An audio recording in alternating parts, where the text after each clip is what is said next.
And so I was able to explain about 99% of what people thought was a UFO. But there was 1% that didn't fall into the category of a natural explanation, secret military activity, or a hoax. Can you explain that 1%? They clearly violate the laws of physics. They're observed going through the atmosphere at thousands of miles per hour, yet there's no sonic boom. There's no heat friction trail behind the, quote, craft. And there's 2,000 cases where they're documented as they're crashing into the Earth. You go to the crash site, you see a shallow crater. If there's snow, the snow is melted. If there's vegetation, the vegetation is damaged. But when you go around the crater site, there's no artifacts, there's no debris. It's like when an airplane crashes into the Earth, there's lots of debris to recover. With a UFO, there's nothing. But the fact that you've got a crater, something real must have done that.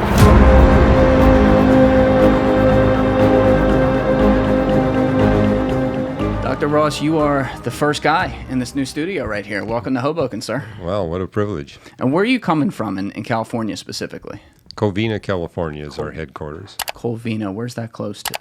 About 10 miles from Pasadena. Okay, all right. So it's pretty beautiful out there, no? Oh, yeah, it is. We get to, we're on top of a hill. We get to see the San Gabriel Mountains. That's awesome. So, good view. How long you been out there? We've been at that headquarters since 2013, but the ministry's been around since 1985. Gotcha. Well, you are a very unique guy with a unique perspective here, and Alessi over here actually was the one who suggested we bring you in some months back because we'll get to your full background and everything today, but you are a physicist and also a Christian, and you kind of marry the two things together, which is pretty fascinating to me. It's not as common, I would say. I'm sure there's other people that are the same, but... There's a lot, actually. There's a lot? Yeah. Really? Well, especially in astrophysics. Really? Well, because in astrophysics, you're looking at the beginning of the universe. If there's a beginning, there's got to be a beginner. It's that straightforward. So. I think so. It all starts somewhere. Yeah. You know, it's one of those, like, I love questions like what you've obviously spent your whole life grappling with and actually doing some of the science behind it too. But existentialism is something that can be very stressful if you're thinking about it, because you can get to the point of, well, what is the meaning of all of it if I don't know the meaning of all of it? But it's also something that can give you a little bit of peace in the sense that you realize you're this little speck on this big world and this giant universe, and you really don't know what's out there. But if you don't mind, can you just tell me a little bit about when you first got into like space and science itself? Was this a childhood passion of yours? Yes, it was. Started when I was 7 years of age. That's when our second grade teacher took us on a field trip to the Vancouver Public Library. And I just went straight to the books on physics and astronomy. I said, how many of these books can I take out? They said, the limit is 5. So every Saturday I would take out 5 books on physics and astronomy. And knew from the time I was 8 years of age that my future career would be astrophysics. And so... were you also growing up in a religious household? Or? Not at all. Really? Not at all. It was my astrophysics that brought me into the Christian faith. And because what I was doing when I was growing up is I would look at a different sub-discipline of astronomy every year. So one year I'd study stellar astrophysics, another year the interior stars. When I was 16, looked at cosmology. That's the science of the origin and history of the universe. And at that time, there was a debate. Is it a steady-state universe? Is it an oscillating universe? Is it a Big Bang universe? But even back then, the evidence was overwhelmingly favoring Big Bang. And I said, if it's Big Bang, the universe has to have a beginning. If there's a beginning, there has to be a beginner, a cosmic beginner. I had no idea how to find the cosmic beginner. I thought, well, I'm going to read the great philosophers. So I read Immanuel Kant's Critique of Pure Reason. I read some of René Descartes and recognized they didn't have the right concepts of space and time. How so? Well,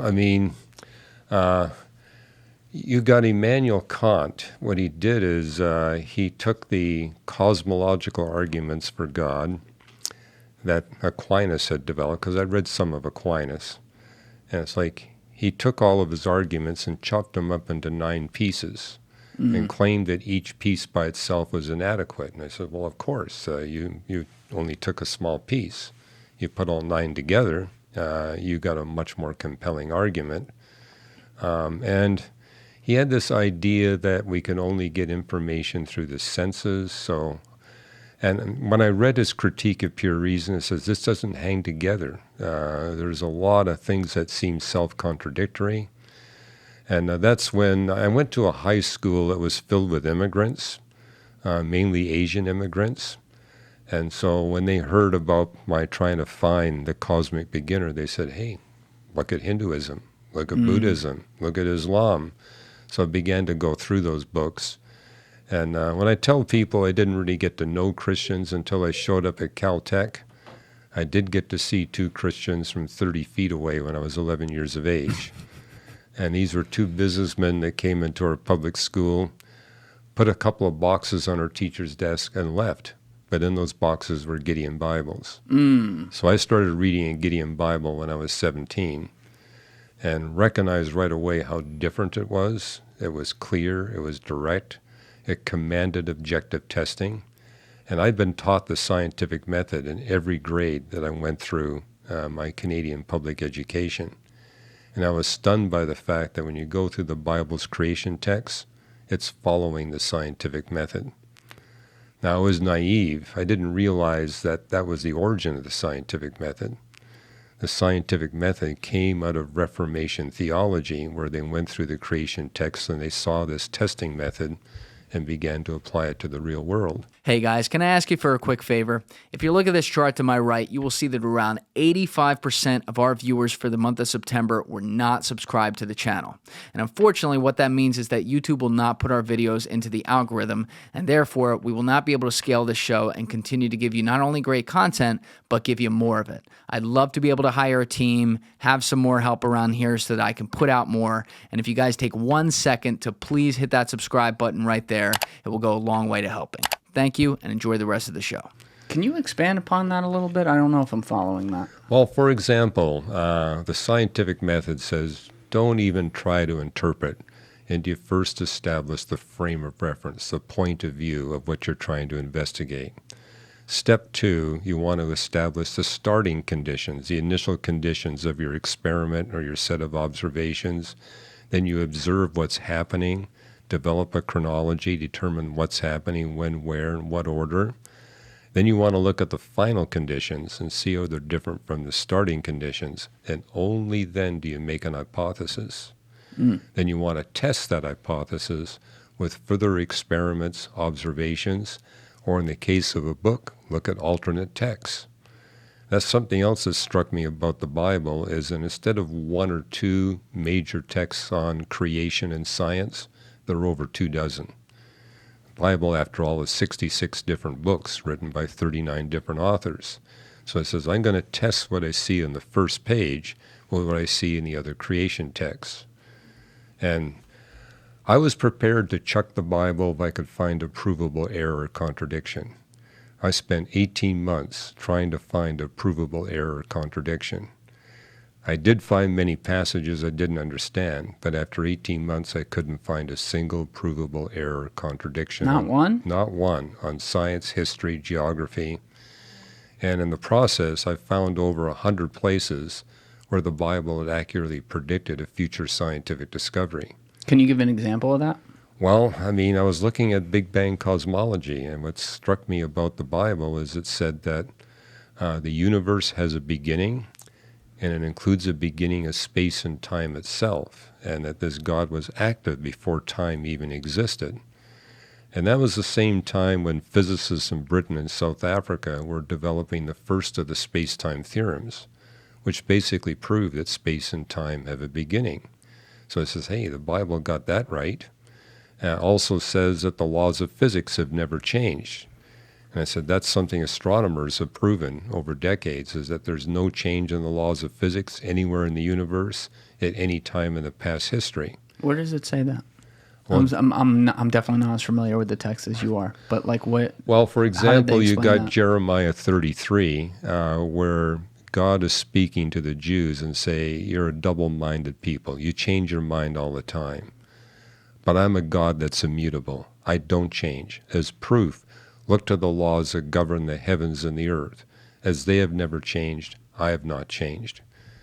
And you get it in the New Testament. The book of Romans talks about how there's this pervasive law of decay, what we physicists would call the second law of thermodynamics, and basically makes the point that this law of decay remains in effect from the beginning of the universe until evil is eradicated and removed from God's creation. And I said, well, that's something that's clearly true. We can measure the second law of thermodynamics in all these distant stars and galaxies. It's not changed. And I found 11 texts that talk about the expansion of the universe, how God stretches out the heavens, and does so in 11 different texts with 6 different authors, and uses 3 different Hebrew verb forms to describe it. And I says, that's the expansion of the universe. So, it's those things, and also noticing that the order of events for the creation in Genesis 1 were all in the correct sequence. Everything else I read in other holy books, it got the order wrong. It got the events wrong. Like what? Well, so for what example, does like the Quran get wrong about that, in your opinion? Well, the Quran's got 3 creation texts, but one of them says that the stars are closer to us than the planets. And even with naked eye observations, that's not correct. The stars have to be more distant than the planets. Fair. So, and then when I looked at the Hindu Vedas, it said that the universe reincarnates. It goes through a beginning and then an ending, but it says there's 4.32 billion years between one beginning of the universe and the subsequent beginning.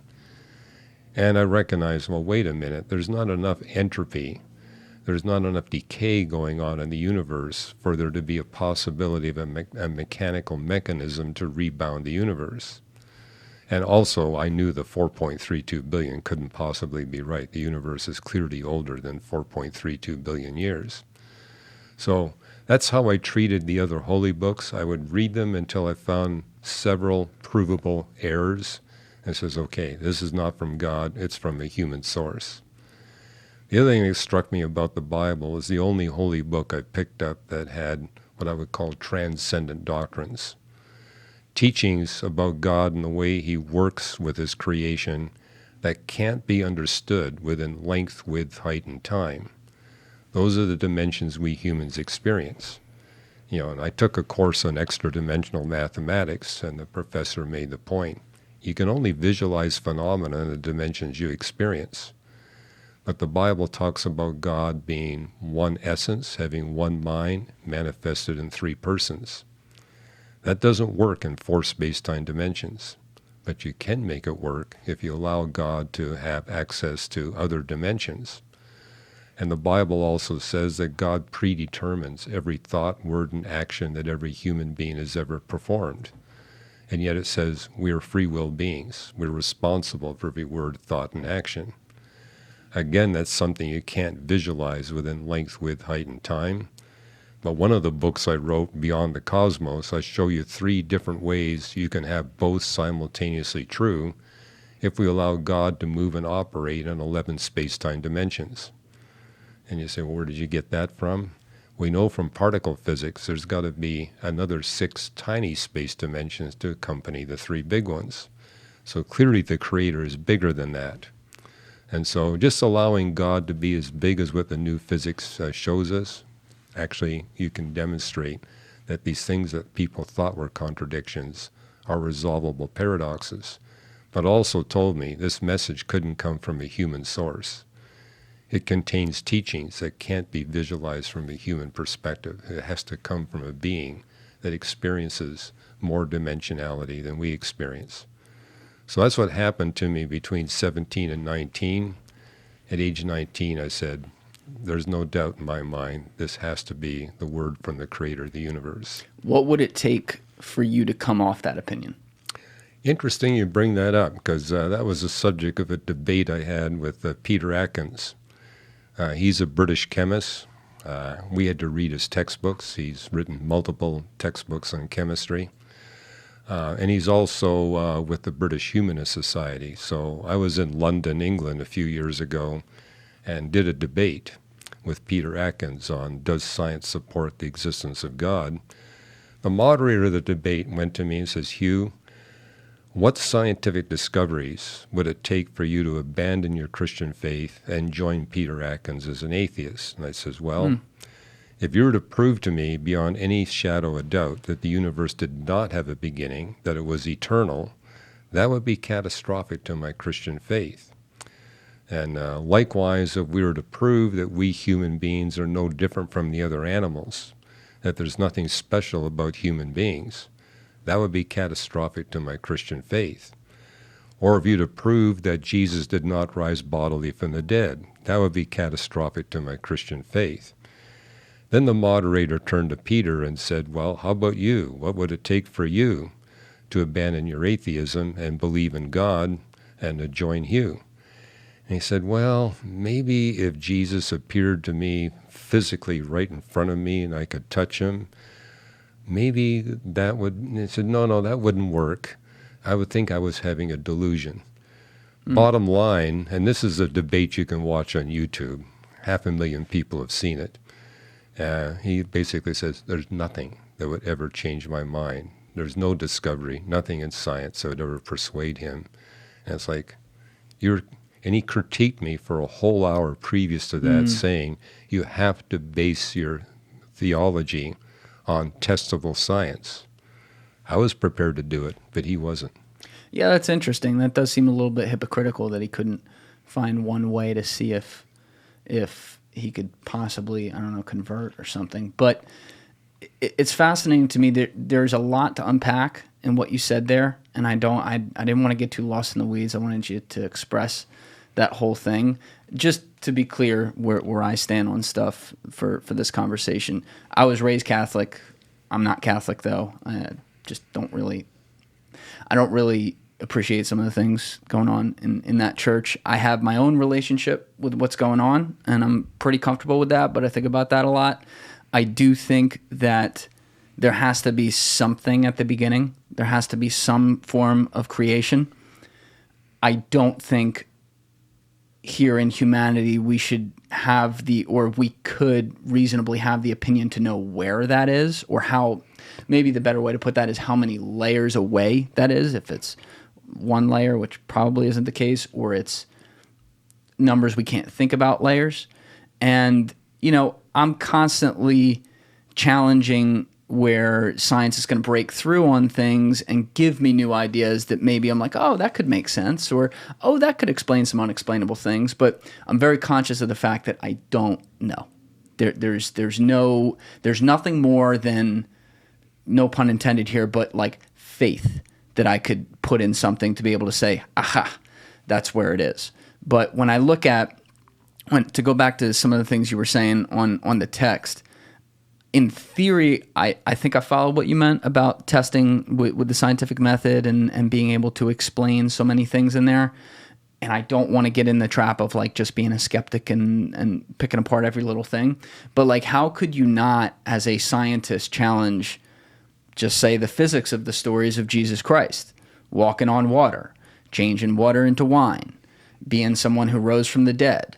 I mean, I've heard you speak in other forums, and you talk about with other things, oh, that couldn't happen because it defies the law of physics. And then I look at just examples like that. I look at examples like even potentially Noah's Ark. That's less of a physics example, I guess, but things like that. And I'm like, well, these defy either common sense and or physics, or both.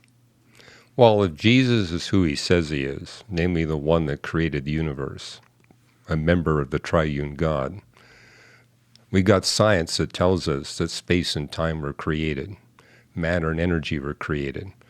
It's like, if there is a God that can bring into existence the entire physical universe, I'm okay with him walking on water. I mean, he clearly demonstrated in the creation of the universe that he's not subject to the physics of the universe. He can choose to be. And that's what Jesus did. Sometimes he would submit himself to the laws of physics. Other times he would defy the laws of physics, basically proving to people, look, I'm not just a human being. I'm the one that created everything. Guess what, everybody? It is that time of year again. Football season is officially upon us, and you know what that means. It is time to place those bets. As a bettor, you demand perfection. and MyBookie delivers. NFL, college football, and a brand new cash out system gives you the opportunity to bet and win all season long. First 2 legs of your parlay hit, with MyBookie you can cash out and place a new bet or let it ride for a chance at a bigger prize. So join the MyBookie family for an entire season filled with daily odds boosts, same game parlays, and super contests. Oh yeah, there's also a special twist. Down below in the description, there's a link that will take you to download the app. Upon doing so, you can use the promo code Dorey, D-O-R-E-Y, on a deposit of $50 or more to get up to $200 injected instantly right into your account. Once again, click that link below and use the promo code Dorey, D-O-R-E-Y, on your first $50 deposit or more and get cash quick. How far back do you think history goes? Human history. Human history? Well, the best scientific dating I've seen for the origin of humanity puts humanity at about 150,000 plus or minus 150,000 years ago. I mean, there's a window where we don't have good radiometric dating tools. You can use carbon-14 to say that humans have been here at least 40,000 years. But the next radiometric tool you don't pick up until about 250,000 years ago. So there's that window where all you have are subjective methods. Now, I share with people that the Bible actually gives you a more precise measurement. It's not accurate, but Genesis 2 says that God created Adam and Eve when 4 known rivers come close together. And you can look at a map. The only place those 4 rivers come together is in the southeastern portion of the Persian Gulf, which today is 200 feet underwater. But during the last ice age, it would have been above water, because during the last ice age, the sea levels were like 390 feet lower. So that tells me that God created Adam and Eve sometime between 13,000 and 130,000 years ago. And we know from carbon-14 that, hey, it's at least 40,000. So somewhere between 40 and 130,000 years ago, you got the origin of humanity. I do find it interesting that the scientific date agrees with the biblical date. Well, we've had extinctions, though, since then. Well, there's been mass extinctions way before humanity. Yes, but after, based on the years you're giving me there's been things after that as well. Yes, since humans have existed here, roughly 4,000 mammal species have gone extinct. I mean, there were about a little more than 8,000 when the first humans were here. Today, there's only 4,000. I mean, it's an argument I use to say that you cannot explain the history of life naturalistically because you got 4,000 mammal species disappearing, literally half the total number. Not a single new one has showed up. But I find that consistent with the Bible because it says, for 6 days God created, on the 7th day he stopped creating. When did the 7th day begin? Began when God created the first woman. So since then, God's been at rest. He's ceased from his work of creation. He's focusing on his work of redemption, bringing people free from their sin and evil. Is there a possibility to you that there could be, like I think about like multiverse theory and things like that a lot, which again, these are theoretical physics, right? They're not, we can't say, ooh, that definitely happens or that's what it is. But could there be like possibilities in your mind that there's some form of higher power that holds power over our little part of the universe right here, but it exists, not to put like too much of a dumb visual on it, but it exists playing a video game in another dimension somewhere else, and that's what controls what we do? Well, we know other space-time dimensions must exist. I mean, in order to get life in the universe, there has to be a cosmic inflation event when the universe is 10 to the minus 35 seconds old.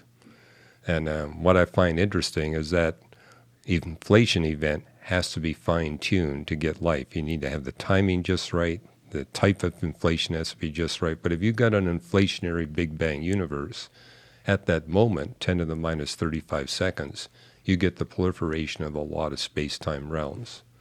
They're lifeless except for the one we're in. However, I remember debating Victor Stenger, the particle physicist at the International Skeptic Society, And he said, hey, all this fine-tuning evidence you're bringing up that the universe has to be exquisitely designed, what have we got different physics? I says, oh, you must be talking about the angelic realm.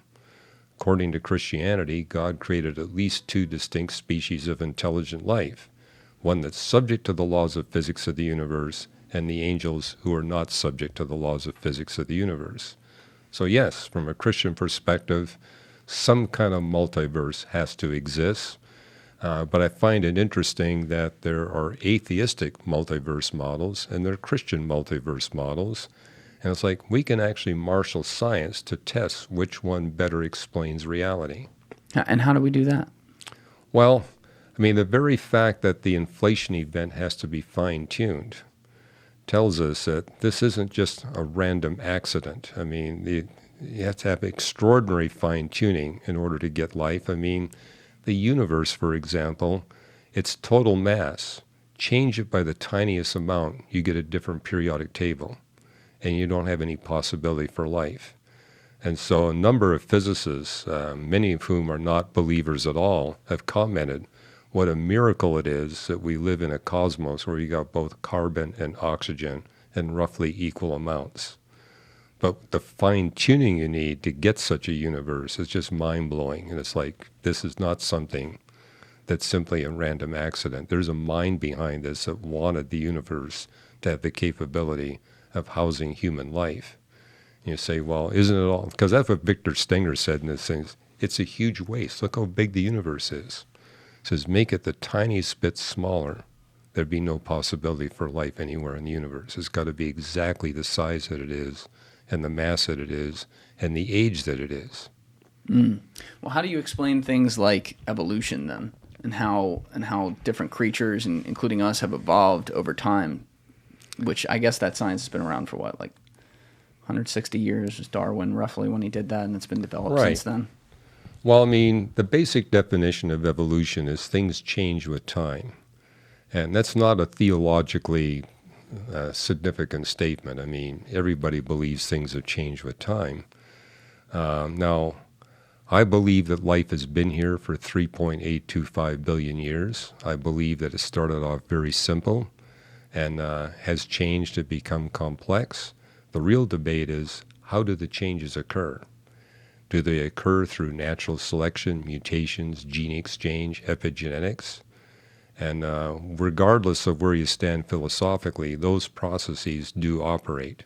The big question is, are they adequate to explain the entire history of life? And I'm on record as saying no. There has to be supernatural intervention in addition to those 4 mechanisms to explain the mass speciation events that follow after all the mass extinction events. And you actually see that in the Bible, Psalm 104. It's a history of all life to die off, but God recreates and renews the face of the earth. And from an astronomy's perspective, what amazes me is that the mass extinction events and the mass speciation events occur at just the right level and the right timing to perfectly compensate for the increasing brightness of the sun. Because the sun gets brighter and brighter as it continues to fuse hydrogen into helium. And life can only tolerate about a 1% change in the brightness of the sun. But here you've got this God that removes life from planet Earth, as much as 95% of all species, replaces it with millions of new species, where those new species remove greenhouse gases at a more efficient rate than the old species. So as the sun is getting brighter and brighter and brighter, we have this infusion of life that pulls greenhouse gases out of the atmosphere so that the temperature on the surface of the Earth remains ideal for life throughout that whole 3.825 billion years. And I've spoken to scientists about this and say, only a God that knows the future physics of the Earth, the sun, and the moon would know which life to remove and which new life to replace that old life with. And that has to be done about every 30 to 35 million years. So I'm trying to tie this into like theology though, like in my head as you're talking, and how it relates to Christianity, and which the concept of that obviously ties to differentiating it from Judaism with the New Testament, which features Jesus, who's this messianic figure. He's a Messiah who comes as the Son of God and tells people how things are, and then people, after he dies and is risen, people are converted to this faith that follows specifically the teaching through him, because he was the extension of God to come here to earth. What I can't really make sense of there is why, like, we know Jesus of Nazareth was a historical figure. That's a fact. That's proven. Right. That's not up for debate. But to me, I look at stories, and we all know stories run the world. The way you can draw someone in is by being able to describe and put them there, to take them through how things happen. And you look at texts like the Bible, you look at texts like the Torah, which is part of the Bible, and the Quran. Like, there's a lot of amazing teachings in there. There's a lot of things that I think if people follow some of the goodness within there for their fellow man, they're going to live a fulfilled life where they're treating other people the way they want to be treated, and provided that's a good way to treat people. And, you know, they have some real peace. But I don't know that there couldn't be other, like, where I get hung up is that there couldn't be other explanations for how things are when you do have a text that does feature a lot of stories that are just that. They're stories. They're passed down. They're more legend than actual fact. Are there things in there that are historically tied, like we said? Yes. But, you know, if I tell you a story right now, this is just how humanity works. If I sit here and I tell you a story of whatever, and you hear it, statistically speaking, the next time you go to describe this to somebody, you know, there's going to be a small percentage of it that changes. And then they're going to describe it to someone else, and a small percentage of that changes. And then so on and so on and so on. And so when I see a text that was written in, you know, the years after Christ, right? And you have all these stories that some obviously existed before then, but they were written down in these hundreds of years afterwards and passed from person to person, letters, etc. It's very hard for me, and again, not trying to be like a skeptic on like, oh, you shouldn't believe or anything like that, but it's very hard for me to make the leap and say, okay, all humans do change things as things happen in a line, but not these ones. They got it all right. Like, how do you, like, I could buy that there's themes in there that speak to humanity and speak to maybe the science behind humanity that makes sense, but how do you rectify that with human error? Well, Jesus told his disciples, don't worry about trying to remember everything you've seen me do. The Holy Spirit will bring it to mind. And notice there are 4 Gospels, not 1, but 4, written by 4 different, individuals. Some of them weren't even part of, like Luke wasn't even part of the disciples. But what's interesting is when you look at those 4 Gospel accounts, they're totally consistent. They're also recently written after the events. I mean, we're talking 100 years or less. Yeah. And so if there was inconsistencies, people would have spotted it right away. Now, with the Quran, you're talking several hundred years between the events and when it got recorded as writing. The Bible's different. And moreover, we have thousands of manuscripts that date very early. And so, people have pointed out, we do believe the Punic Wars, which describe the battles between Carthage and Rome. It's based on only 5 manuscripts. And the earliest manuscripts are 9 centuries from the actual events. And yet we believe that history.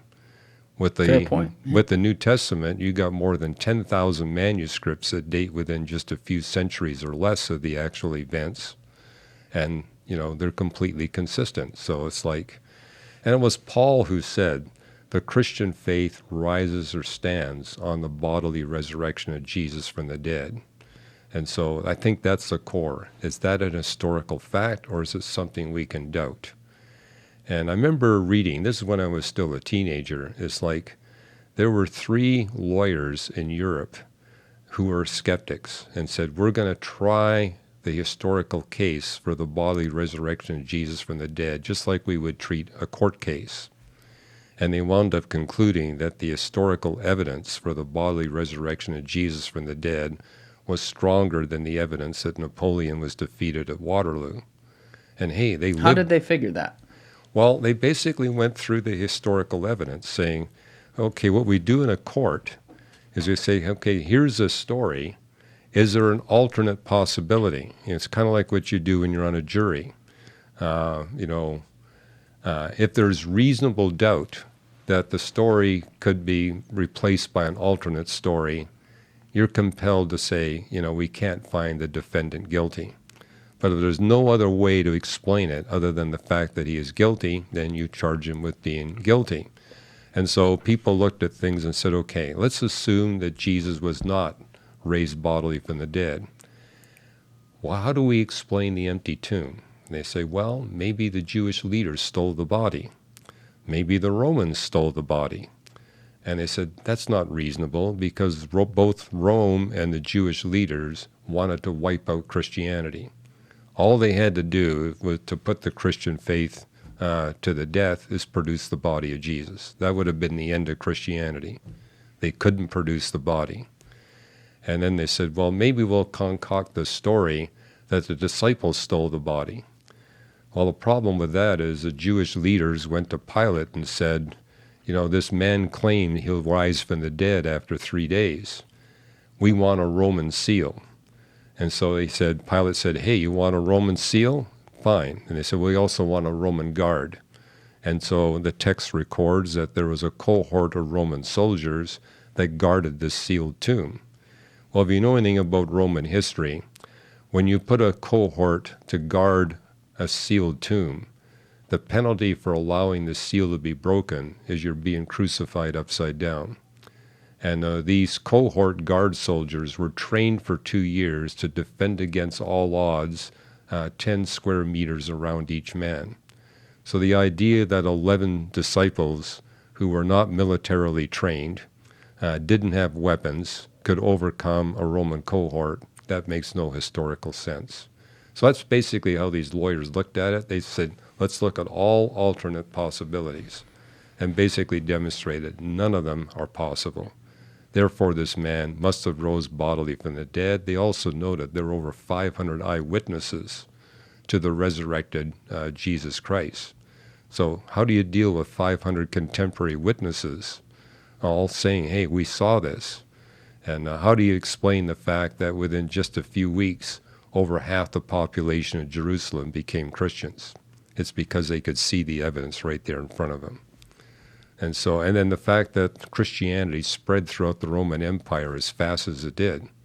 Again, the historical case was just too strong for people to deny the facts.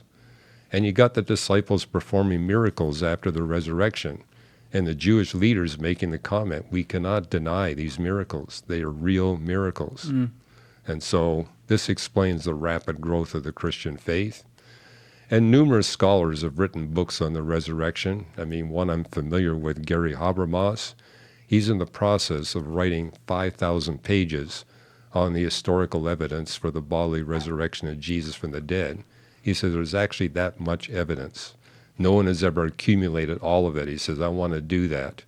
And so he's putting out this multi-volume set where he actually records the sum total of the evidence. And he's also putting in that the numerous debates he's had with atheists. And he says, all I'm going to do here is he has got a chapter there where he basically says, these are the points that my atheist debaters concede. The very points they concede by itself is evidence that Jesus rose bodily from the dead. So that's how compelling the case is. And I remember looking at that again in my teenage years and saying, I can't deny this. The other thing that impressed me was the fact that this man, Jesus of Nazareth, no one could point any sin in his life. I remember what impressed me reading the gospel accounts. He's speaking to a large audience. Says, can any of you accuse me of any sin or fault? His mother is in the audience. His brothers are in the audience. His sisters are in the audience. I mean, there's no way I could say to a public audience with my mother sitting there, I've never done anything wrong. My mother would immediately raise her hand and say, wait a minute. Yeah, I mean, my head does go to, but which of these things happened? Which of them didn't? Also, if there is, because like the thing I don't want to do is when you look at the history of the man Jesus Christ who lived, it's a very good guy. Yes. Very good guy. Yeah, nobody denies that. Yeah. I mean, this guy, he took care of poor people. He had great empathy. He was a leader, but not a loudmouth leader. He was someone who wore normal clothes. He didn't have shining armor. You know, he was a relatable guy, very relatable guy. And I think that's a beautiful thing. And in some ways, if there's a prophetic idea to that, then I think that's great for people to follow that example. But when I look at it, it's just very hard for me looking at stories and how things change to get past that, because like I look at things like, you know, we're sitting not far right now from Ground Zero in New York City. It's less than like a mile from where we're sitting right now, and that was what, 22 years ago. Mm-hmm. And yet every second there's people out there distorting the story and changing the story. And there's different forms of people putting their faith in what the stories are. And so I try to look at things in life, and it's a great struggle with me with history too, with all history, not just religious history and everything, but with everything. Like, okay, what really happened here? Is this as it is? Or is this, you know, history is written by the victors, or history is written and changed over time as we've already laid out? And so I think when you start maybe taking some of the leaps to explain it as possible in a universe where we do have some of these laws, and we do have things that say, well, you know, if you're human, and the implication is that Jesus was not a regular human, he was sent here, but if you're human, you can't rise from the dead. You can't do this. You can't do that. And like, I'd be very curious though to see that case that got built. That's very interesting to me. The one you were talking about versus defending Napoleon at Waterloo. That's fascinating because... Well, there's several books that document that. It's not something that's obscure. So, I mean, you got Josh McDowell writing More Than a Carpenter, saying, hey, look at the historical case. Again, my friend Gary Habermas, he's actually compiling 5,000 pages of historical evidence establishing that Jesus did really rise bodily from the dead. I'm also impressed by the fact that when you look at Buddha, he never claimed to be morally perfect, and he obviously had issues. You see that with Muhammad. With Jesus, you got someone that everybody recognizes was a morally perfect human being. And it's like, no one else can make that claim. So it's not just the miracles that he performed, as you made the point. He's obviously a good man, but it's more than that. He's a perfectly good man. There's no fault that anybody can find in him. Not even his mother can point out a fault. So this fellow is morally perfect. What does that say about the individual? And so that to me gives credence that he really is. And the miracles he performed, again, the Romans and the Jews could not deny that what he was doing were actual miracles. I mean, the people were right there. So this is why people really feel that, the idea that Jesus rose bodily from the dead, it is an historical fact. We can't deny it. But if he rose bodily from the dead, that means he has the power to raise any human he desires bodily from the dead. Basically making the point, we're spiritual beings. We're not just physical. So our life won't end when we spend these few decades here on earth. We're going to continue. But we all get to choose where we want to spend eternity. You can spend eternity with God, or you can spend eternity where you got nothing to do with God. It's your choice. You get to choose. But everybody has to choose, where they want to spend eternity. They have to choose in life. Well, in other words, you're not just going to disappear after you die. You're going to continue living. But you get a choice as to where you want to spend eternity.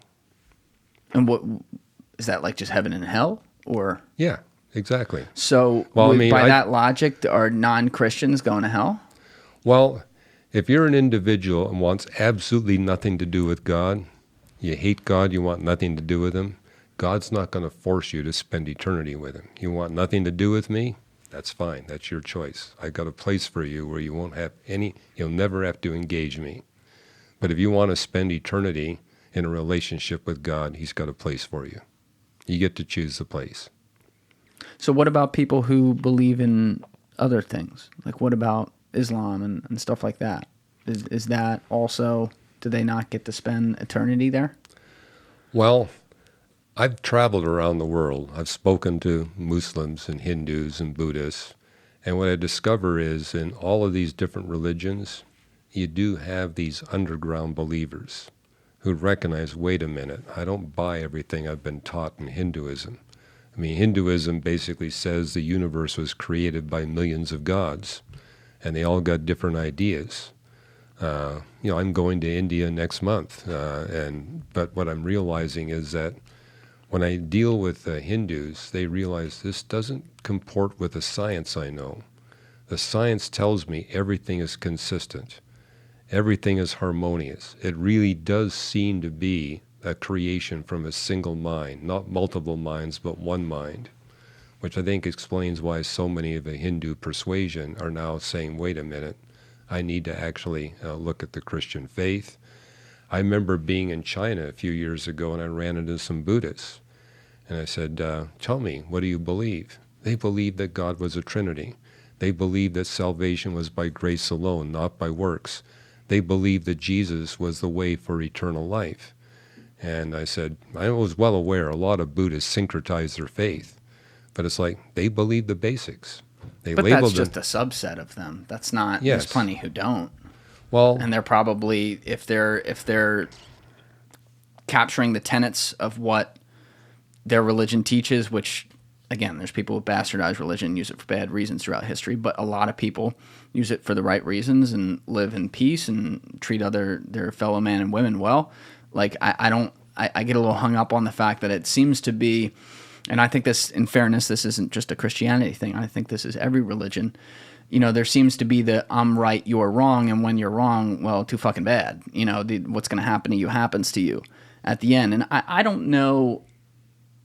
I don't know that I've ever been able to make sense of that, because I'm like, don't all these religions, aren't they supposed to teach like acceptance and that other people have other backgrounds? And well, one thing all religions have roughly in common, there's a morality. I mean, we talk about the 10 Commandments in Judaism, and what you see in the Bible is that God has written his moral law on the heart of every human being. So I'm not at all surprised that all religions basically teach the same moral message. But the differences are, what do you think about God? Who do you think God is? Is God a million different individuals? Is God all by himself, where there is no, Father, Son, and Holy Spirit? In that case, you got to question, where does love come from? If God is all by himself, who does he love before he creates? I mean, when I talk to Muslims, I say your mantra is that nothing is greater than God. But because you believe that God is a single person, he is forced to create in order to experience love. Whereas in Christianity, you've got the three persons in a loving relationship with one another. They're expressing love to one another. They're receiving love from one another. Creation is simply a free will choice. They don't need to create. They don't need to create to be fulfilled. But in Judaism and Islam, where they deny the Trinity, the only way God can experience love is to create. And it says that actually brings God down from what you claim in your mantra. I'm sorry. You just went through some of that, but can you expand upon that a little bit? I don't understand why. I mean, because first of all, we can't, as a human, we can't think like one God thinks, right? If that is what it is, right? We cannot think like this, not a person, this individual, right? We can't process all of our emotions and our ability to make sense of everything in any way that he can. So how do we know that, like, it couldn't be, like, because you're talking about the Father, the Son, and the Holy Spirit, right? When you're talking about the three living in. Right. Okay. So how do we, and for people out there, maybe could you define the Holy Spirit just so that they understand that? But how do we know that that has to be, that Trinity and that continuous between the three has to be a way to experience love versus the God that creates can't experience that without creating? That's a really good question. No, you're asking a great question. And I've written an article on our reasons.org website, Why Science Only Makes Sense if God is Triune.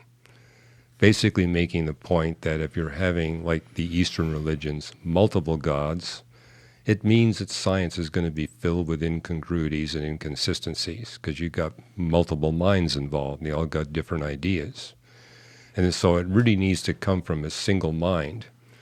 However, if you're looking at Judaism and Islam, where God is a single person, that means that when God is all by himself, there's no possibility of love. Love, by definition, is receiving a relationship from another person or expressing something to another person. So you can't have love if all you got is one person. There's got to be other persons. But those gods don't have one person. They have, and we're saying person liberally here, which is fine, but just for people out there keeping track and trying to pick apart all the words. Like the God who only has what he creates, if he has people there who even indirectly, without knowing who he is or having the right belief about what he is, express a love towards being created by whatever is there, is that not love? It is. But the problem is that only happens after God creates in Judaism and Islam. Whereas in Christianity, you got God in a completely fulfilled, loving relationship before that God creates anything at all. But so at the very beginning, when no lights are on, there's not even darkness. We don't even know what that could concept or look like. He already had Jesus and the Holy Spirit? Jesus and the Holy Spirit have existed for the same eternity that God the Father has. They've always existed. And so they were in relationship with one another before they created anything at all. Can I ask an impossible question right now? Yeah, sure. How did that get created then? I get that all the time. That's Richard Dawkins' favorite way of refuting Christianity. Okay, if you're saying that God created everything, who created God? He's making a category error that we can explain through the space-time theorems. The space-time theorems basically prove that space and time have a beginning. And so everything in the universe, including us human beings, are subject to a single dimension of time that can't be stopped or reversed. And if that's the case, every entity within the universe has to have a beginning, has to have a creation. But if you're talking about a being who's not subject to time, who's able to create space-time dimensions at will, then that doesn't apply. As it says in the Bible, God has got no beginning, no ending, and that's not possible if he's constrained in time like we are. But he created time. So one way of visualizing it, and this again is in my book Beyond the Cosmos, is, God was involved in relationship before he created cosmic time, the time dimension of our universe. Relationship is a temporal phenomenon. He was planning his works of creation. I mean, the Bible says that God began his works of redemption before he created anything at all. So the mind was operating. We humans look at that as temporal experiences. So I'm saying at a minimum, we can think of God before he created anything as being able to experience life in at least the equivalent of 2 dimensions of time. And if you've got 2 dimensions of time, say you've got a plane of time, you could have the timeline of the universe here, and you could have God operating on an infinite number of timelines that never cross to touch the timeline of the universe. As such, he has no beginning, no ending. He is uncreated. So that's a simple way of looking at it. But I'm not even sure that God is constrained to space-time dimensions. He may have other kinds of dimensions. I mean, we're only told a little bit about God's powers over dimensions in the Bible. We are told that the realm that we will go to after this universe is no more is different dimensions, different physics. So it tells us that God has got the power to create whatever laws of physics he wants, whatever dimensions he wants, and he's not subject to any of them. But that context actually tells us only God can have no beginning and no ending. Everything that's created must have a beginning. Do you think that there could be, let's say that Christian teaching about the beginning and the creator is right. Let's play that. Do you think there could be things in between that? Like many, many layers? Like many layers that, maybe I could even bring in a term right now and we could discuss it and see what you think. But do you think there could be like that simulation theory between us and a God? Do you think there could be other universes that exist on the same trajectory that we do, where, you know, we're a universe inside of their universe and so on all the way up to the chain to where God does exist? Yeah, that's a possibility.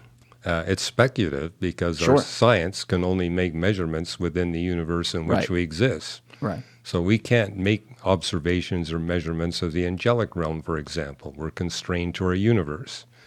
It was Albert Einstein said that once you got observers in the universe, you're not going to be able to detect anything beyond that universe. And so we're constrained. Now, we're free to speculate. I mean, this is a lot of what happened in a debate I had with Victor Stenger at the International Skeptics Society. Well, what about what's existing beyond the universe? I find it interesting that the space-time theorems actually gives us some insights on what's possible and not possible beyond the universe. So we can go down that path. And for Christians, they've been debating since the birth of the church, did God create intelligent life on other planets, or did he do it only here on planet Earth? The Bible doesn't put constraints on that. There are some theologians that say, hey, when you read the creation Psalms, it looks like God really enjoys creating. Why would he stop at one planet? He must have created life on multiple planets. Yeah. Other theologians say when you read the Gospels, notice how frequently Jesus refused to perform miracles for the crowds. It seems like he only performs those miracles that are necessary to achieve his purpose. Isn't one human species on one planet sufficient to fulfill God's purposes? This debate's been running for 2,000 years. I find it interesting, though, if you come from an atheistic perspective, you're compelled to believe that life is ubiquitous throughout the universe. Do you mind, just for people listening, like we all know the term atheism and everything, but how do you view that definition? Like when you say atheist, do you literally just mean someone who doesn't believe there's any creator and the lights turn off when you die? Or is it more complex than that? Well, the agnostic will say, I don't know if there's a God. The atheist says, I know for sure there is no God. Got it. So no creator, no God, everything is naturalistic. And yes, when we die, that's just the end of everything for us personally. Right. So do you think we are alone in the universe then? I was trying to catch your drift on that last answer to see if you were Well, I'm kind of getting saying there, from but a Bible's perspective, we could be alone and we may not be alone. I mean, there's nothing in the Bible that would forbid God from saying creating dolphins on another planet.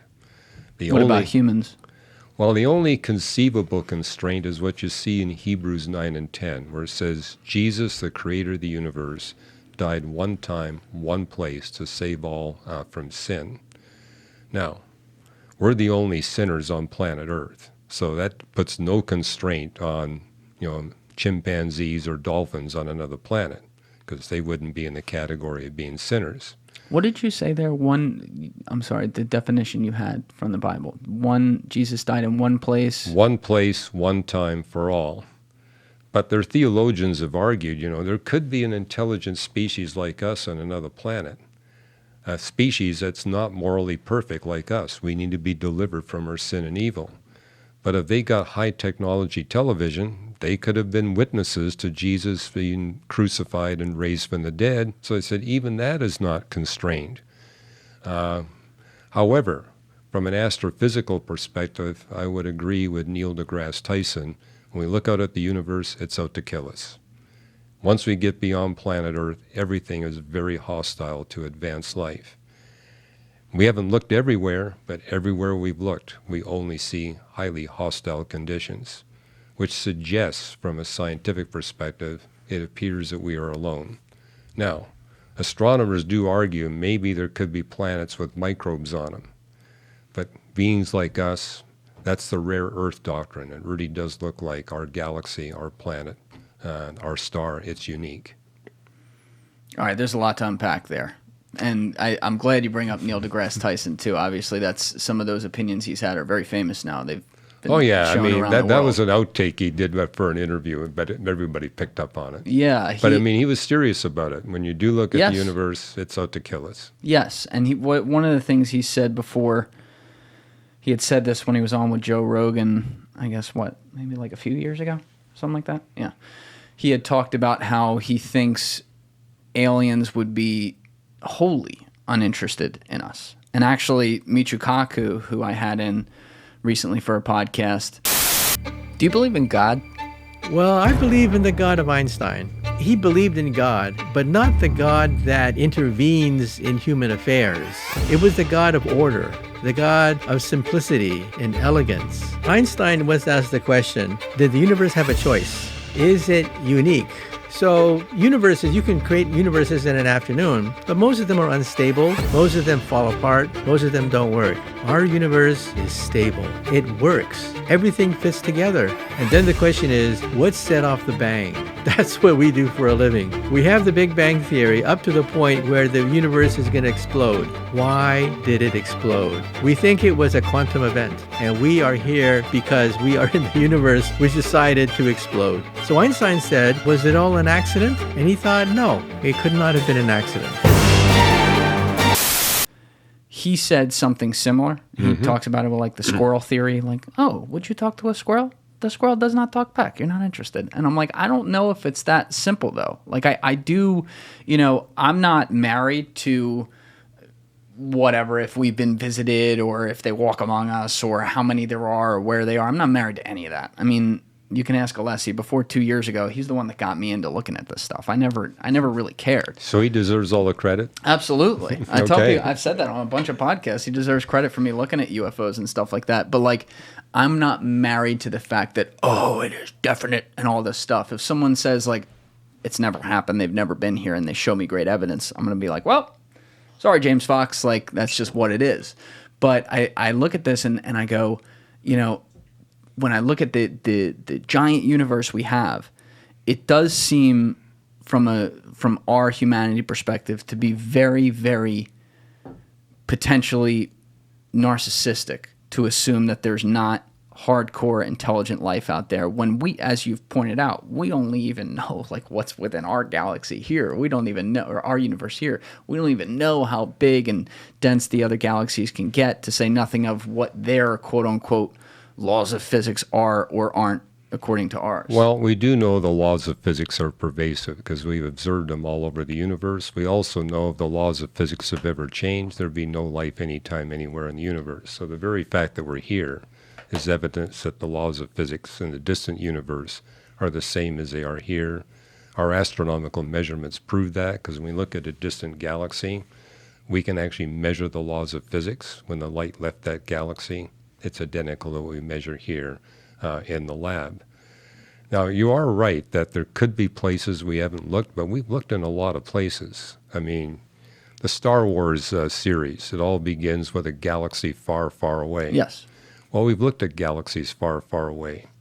None of them match the Milky Way galaxy in their capacity to sustain advanced life. We seem to be living in the only galaxy that's a possible candidate. We're orbiting the only star that we can look at. I mean, my peers have looked at tens of millions of stars, measured their characteristics. Our star, the sun, has exceptionally stable luminosity. I mean, a book I put out last year called Design to the Core actually show the luminosity stability of the sun compared to the second best star.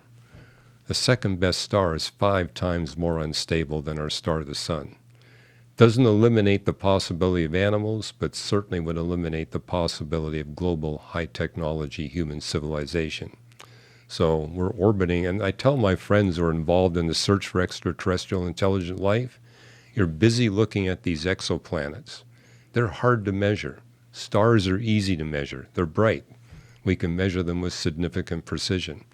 Don't even bother pointing our radio telescopes at, quote, a planet unless it's orbiting the just right star. So until you got a star that's a candidate, we need to use that telescope time for more valuable purposes. Real quick, to all my Discord people out there, the Julian Dorey Discord is officially live. I put the link down in the description below. So go hit that, join the community, and say what's up. There's all kinds of features in there, and I look forward to hearing from you guys. Let's get it popping. You know, as a radio astronomer, I'm bothered by how much time is being wasted on this fruitless search for extraterrestrial intelligent life. I'd be fine if they had the star that was the right candidate, but they don't. There is no star we can see. that's sufficiently like our star, the That sun. we can see, though. Yeah, but look how far we've looked. Stars are something that astronomers have been looking at for decades. So the fact that over 70 years we've yet to find a star that's sufficiently like the sun to be a candidate, that is a significant piece of evidence. So that's kind of the theme of what I wrote in Design to the Core. It really does seem, based on our measurements, we're living in a unique super galaxy cluster, the only one we found that's a candidate for advanced life. We're living in the only galaxy cluster, the only galaxy. We're living on the only arm of our galaxy where it's possible. We're living in a special bubble within that arm. We have the local fluff, which is uniquely has unique design features for our advanced life. And we're in a time window within that local fluff where human civilization is possible. And even with our star, the sun, there's a very narrow time window in the history of our sun where global human civilization is possible. I mean, if you want a bad dream, about 3 million years from now, the sun's going to be too bright for any human life to be possible. So I wouldn't make any investment plans past 3 million years. I wasn't planning on it. But do you, well, that's another thing. How do you rectify, what's the word I'm looking for here?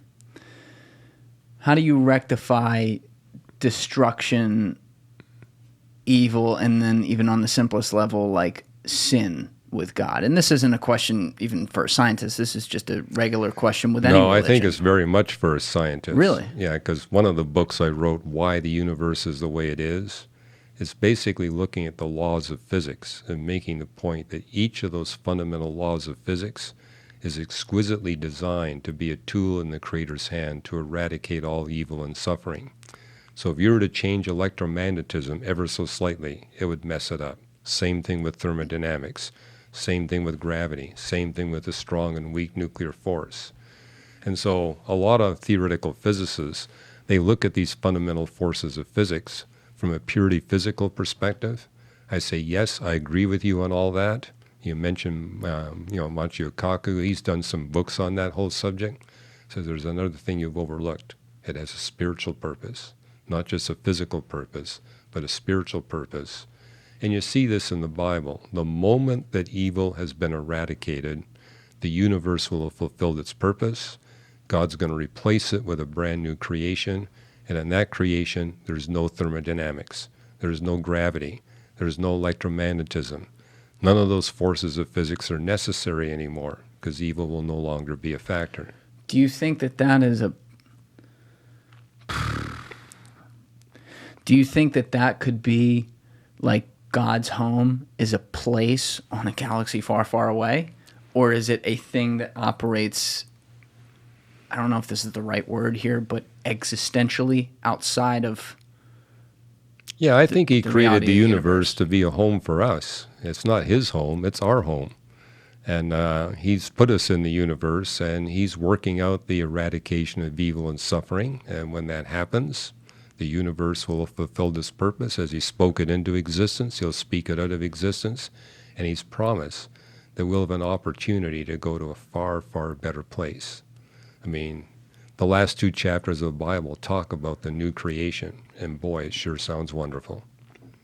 Yeah, no doubt about that. I mean, I don't think there's, when we have these arguments, especially when you look at like some of the ones you've been referring to that you've taken part in where it's like a believer versus an atheist, I almost get disappointed in how some of those go because it turns into a fight over I'm right and you're right, or I'm right or you're wrong, that kind of thing. And to me, like if you just live your life in a good way, I've never subscribed to the belief that when the lights go out, they go out, which is how you define what atheists believe and everything. We have so many stories of people who have had some sort of experience upon dying and then coming back. So right. We don't know what happens because obviously people aren't dead long enough for really things to, I guess, progress all the way. But we know like their lights didn't go out. Some type of spirit within them when they were legally dead and there's no pulse, existed on another plane. And so I take great comfort in that, even though it's a great unknown, in thinking that, okay, if I do good here, regardless of what I believe or what I subscribe to or don't, I can die at peace knowing that what happens next, my good deeds in some way, and I don't know if I'm getting to karma here, but like they will come back around for me. And that's and I want to be clear, that's not why I do good deeds. I try to be a good person because I think that's just the way to be. I look at people who do evil stuff and I'm like, that's terrible. I don't like that. You know, like I think there's a lot more good on earth than bad. But, you know, I just don't know if it like it's kind of a diarrhea of the mouth. Well, you know, you're getting at the very but core of the Christian message. There's two ways to get to heaven to be with God. One is to be morally perfect. One is to have God deliver you from moral perfection and receive from him moral perfection. And so, as the Bible says, no one is good. We've all done things we're not proud of, things that we recognize. Right. And God is a holy God. He cannot tolerate the presence of sin. And this is why he sent his son, Jesus Christ, to planet Earth. Jesus basically lived a life of moral perfection so we could see what God really wants us to emulate. It's like, be like Jesus. None of us can do it. But what Jesus did is that he paid the atonement price. Basically said, I will do for you what you can't do for yourself. So he took upon himself the price of all the sins of humanity. And so I tell people, Christianity is basically being willing to receive from Jesus Christ what you can't do for yourself, to trade your moral imperfection for his moral perfection. And so that's the Christian message.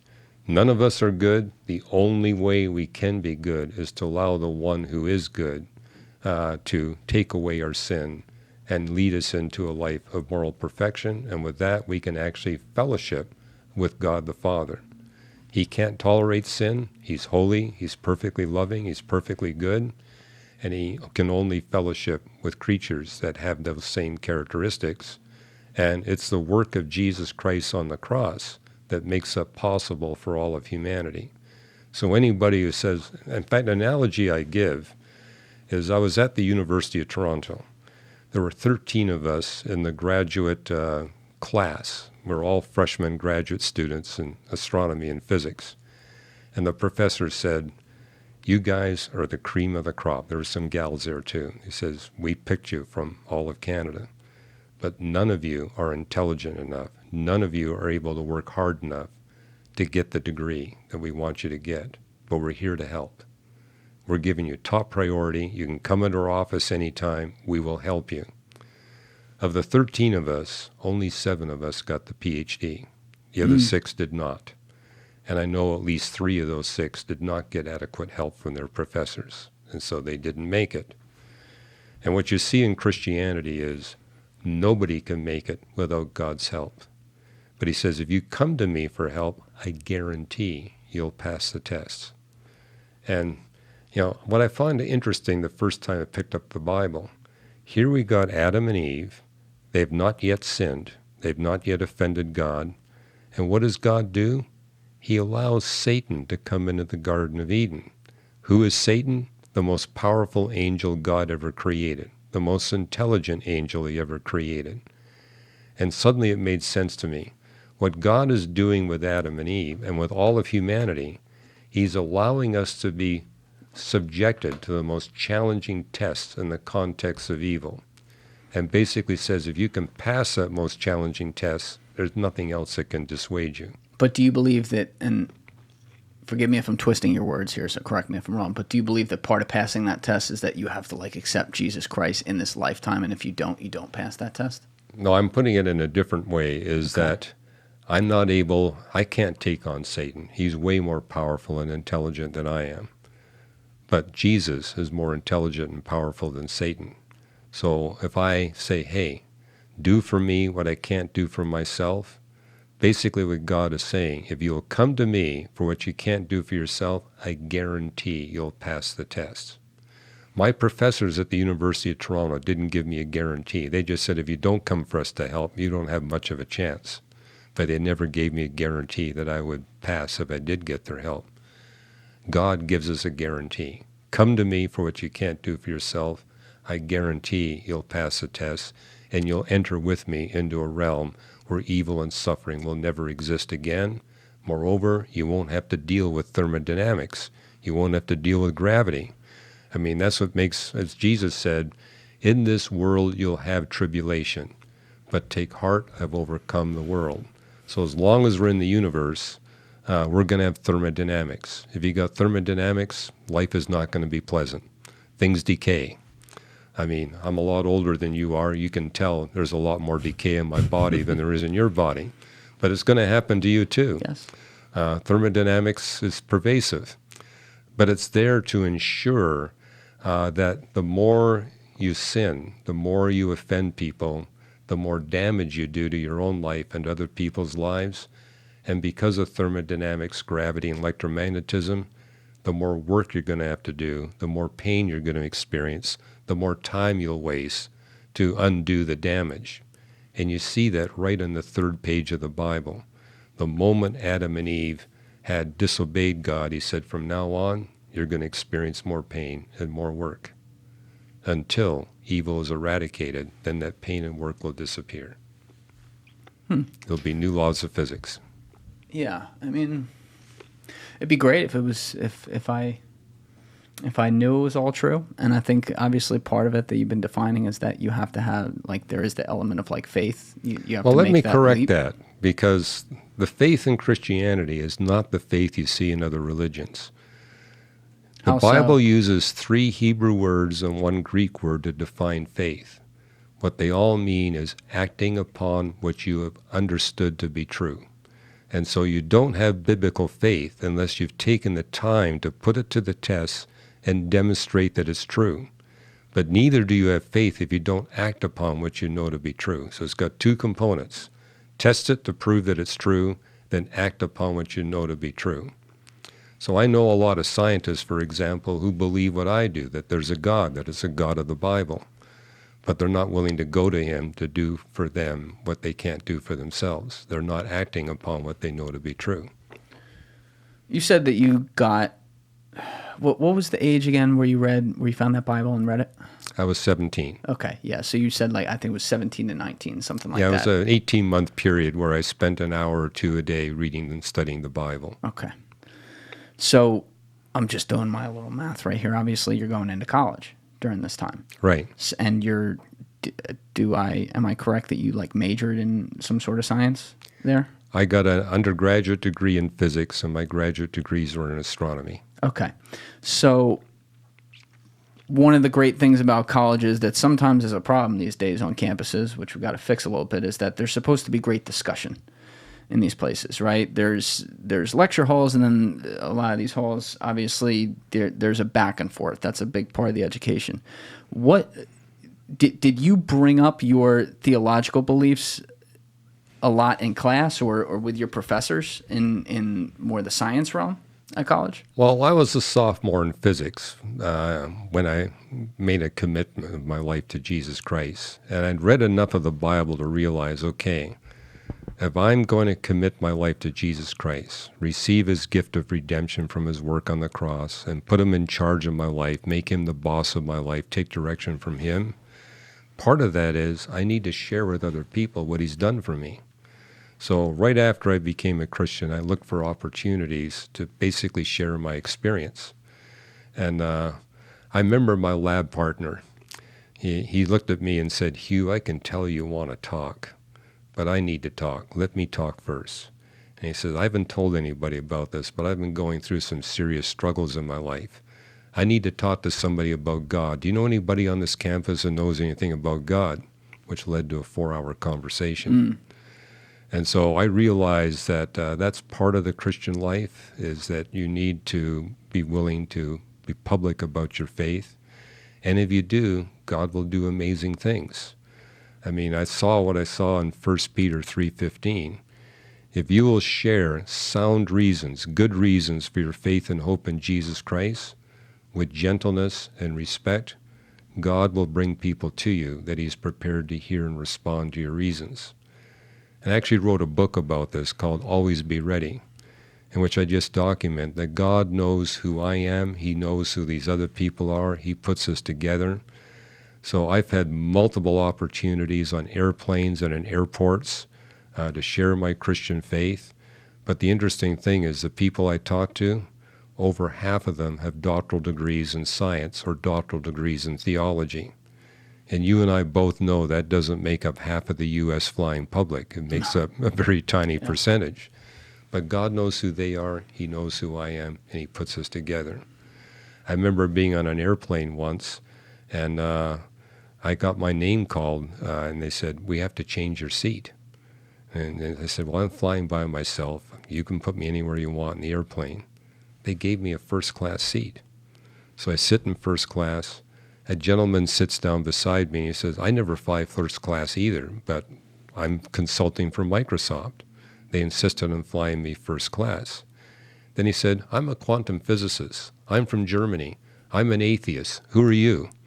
Oh, he said that. He actually led with that off. He led with that off, right? That's And I said, a social starter right there. Well, I think that's pretty typical of German academics. That's because I've met others that that's kind of their way. I'll take your word for it. So, and he said, "Well, who are you?" And I says, "Well, I'm not German. I'm Canadian. I'm not a quantum physicist. I'm an astrophysicist. I'm not an atheist. I'm a Christian." He said, "This is going to be a really interesting flight." So he had to kind of ask you some questions. So he asked me 8 questions over the course of about 2.25 hours. Then he said, "How come you got such well-prepared answers to my questions?" And I says, "Well, your 8 questions are the chapter titles in a book I wrote." He says, "I don't believe you." And I said, "Well, I got a copy of the book in my briefcase. Would you like to look at the table of contents?" He says, "Not only are these the 8, they're in the order in which I asked them." And I said, "Well, you're not the first scientist that's posed these questions to me." And so I was able to give him a copy of the book. And then as we were walking to baggage claim, he says, "I've just calculated the probability that a German quantum physicist who's an atheist would be sharing a first-class seat with a Canadian Christian astrophysicist. Less than 1 chance in 2 billion. So he says, "I don't think what happened today is an accident." I don't think so either.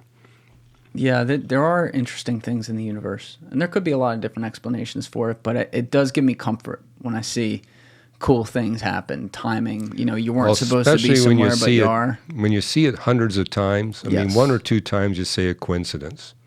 But I've had these kinds of experiences literally hundreds of times. I agree. I've had them, I would actually say probably thousands of times. I feel like there's little things that happen several times a week to me. Some days I'll have, and there's like multiple things. I'm like, wait a second, how did that line up with that? Whatever. Well, how could that happen if there is no God? There's got to be God. Well, to be clear, like I said up front, I think there has to be some form of creator at the beginning. Right? I think my opinion more is that there's a lot in between that.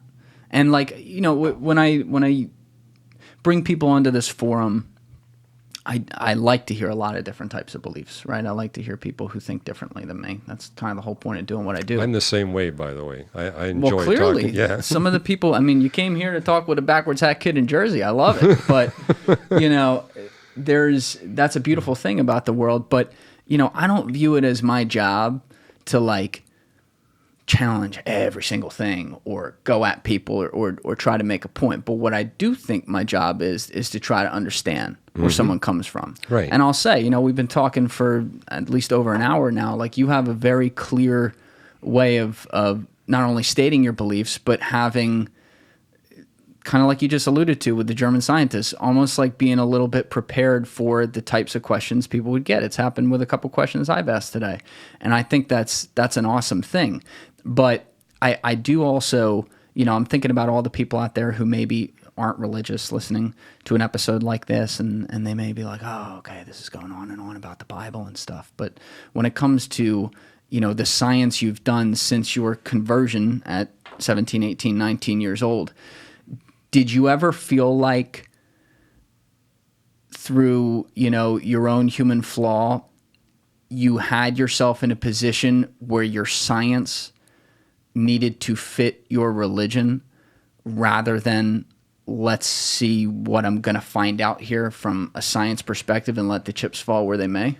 Yeah, you got to let the chips fall where they may. But that's one of the core doctrines of Christianity, that God reveals himself through 2 books, the book of nature, and the book of scripture. My story is one of the book of nature bringing me to the book of scripture. It was astrophysics first, the Bible second. And, these are two reliable, trustworthy revelations that God has given us. And so you grow your faith by seeing how they corroborate. And so, in my life, there's been many times where the science that I was studying didn't fit what I was seeing in the Bible. But it's like, put that to the test.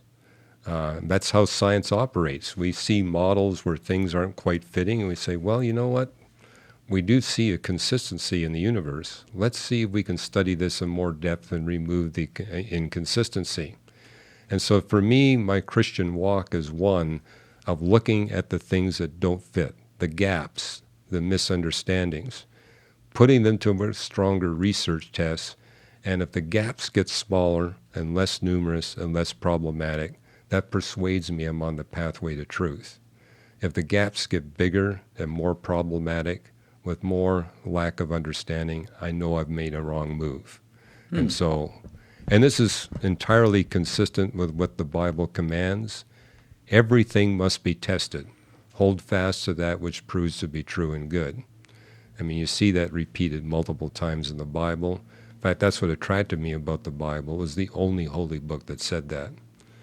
I mean, you could look at Mormonism, for example, and it's based on subjectivism.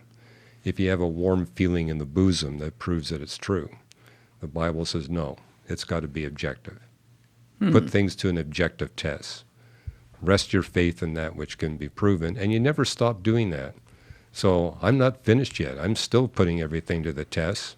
So I read the scientific literature. I'm looking for things that don't fit. The things that don't fit is where the exciting discoveries are going to happen, because I'm convinced they will fit if I study it enough. And so what drives me is looking at all the stuff that doesn't seem to fit and saying, aha, there's something I can learn here. Let's dive into this and see what happens. What's an example of that maybe you're looking at right now? I'm looking at right now, well, I remember people looking at what they call the quantum gravity era. And this is the fact that the space-time theorems are based on the assumption that the universe has mass and general relativity reliably describes the movements of bodies in the universe. But if you go very early in the history of the universe, and I mean extremely early, we're talking before 10 to the minus 43 seconds after the cosmic creation event, that's when the universe is so compressed, the energy density so extreme, that quantum mechanics plays just as big a role in governing the dynamics of the universe as gravity does. This is called the quantum gravity era, and people have been saying, well, the quantum space-time fluctuations are big enough, maybe the universe isn't subject to the space-time theorems after all. Maybe the universe isn't as young as 13.8 billion years. So that's some of the speculation going on. And it's based on the fact, astronomy will never be able to give us any insight on what's happening previous to 10 to the minus 43 seconds. I believed that for decades. But I just wrote a paper a few months ago making the point, hey, we now have these gamma ray sources, and they're sufficiently far away that they actually give us insight as to what's happening in that very early era of the universe. And basically it is sustaining the space-time theorems. And we've penetrated a factor of 8 into the quantum gravity era, and basically demonstrates the quantum space-time fluctuations are not large enough to be a threat to the space-time theorems. Now, I've gotten pushback from atheists saying, well, we've only penetrated this quantum gravity era to a certain degree. We haven't gone all the way back to t equals 0. And I say, well, we never will. That would take, infinite knowledge, infinite energy to be able to do that. But it says, don't you think it's interesting that the more we push back, the stronger the case we get for what the Bible's been teaching for thousands of years?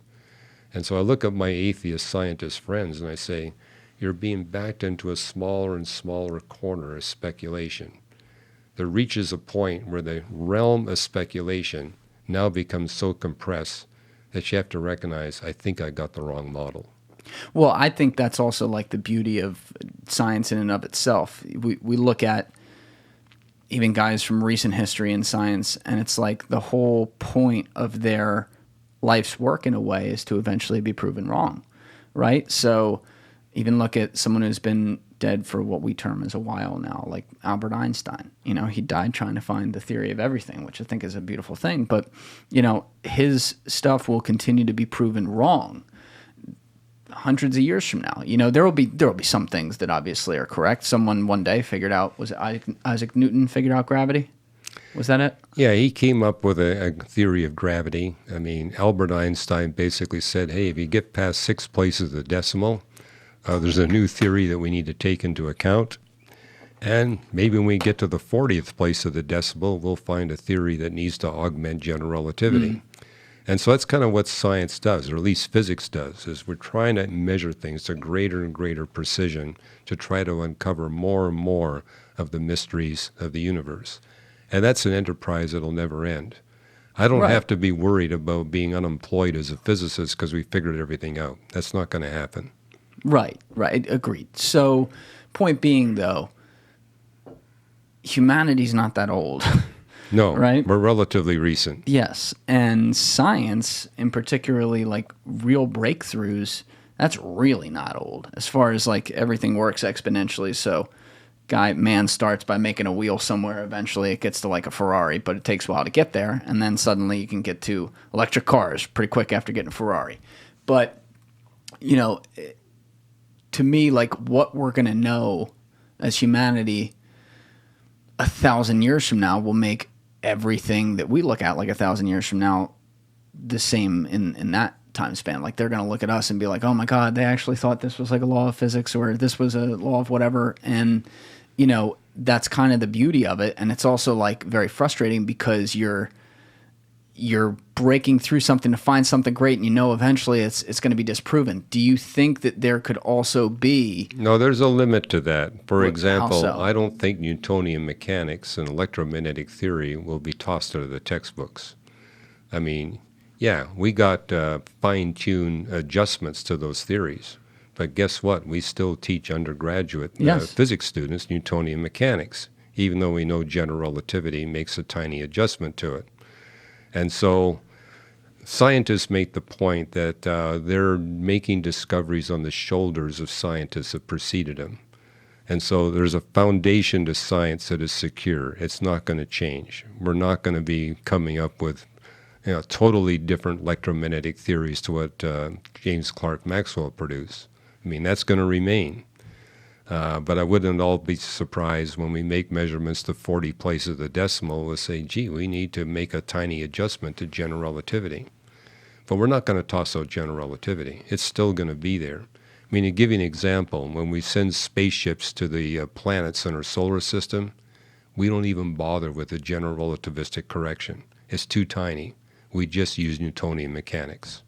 It's more than adequate to get spaceships to Jupiter and Saturn. Right. However, we were going to send them to a galaxy, 10 billion light years away. Now we need to make the general relativistic corrections. Do you think that a similar idea can happen with all religions, though, too? That, yes, there's some historical texts and things like that, but over time things could be challenged or facts could change about what we know or able to discover vis-a-vis what those religions teach? Well, for example, I look at Hinduism, and for literally thousands of years, people saw this as something that was scientifically viable. Once we move into the 20th century, they realize this oscillating universe idea or reincarnating universe idea, it's been refuted. It can't be true. And so, yeah, that's an example of a major religion that's run into a huge scientific barrier. I mean, that's what fascinated me about Christianity. It's never run into any of those barriers. The other religions all have. But mainly because they all teach that through some system of good works we can please God. That's where the Bible stands alone, saying no one can be good before God unless God intervenes. That's the big distinction.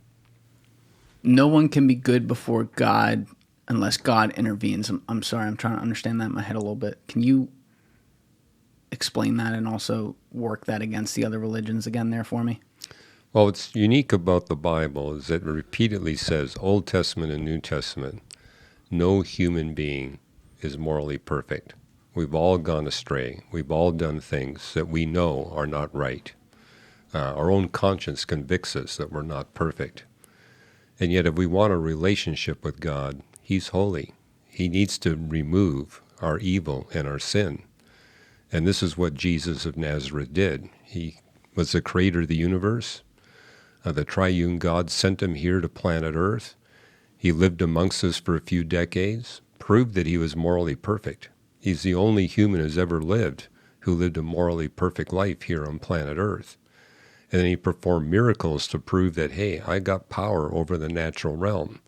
So he repeatedly was demonstrating that he was God, and then he took upon himself the ransom price for all the sins that every human being has ever committed, and basically said, hey, I've paid it all for you. If you come to me, I will, forgive you of all the offenses you've made against other people and against me.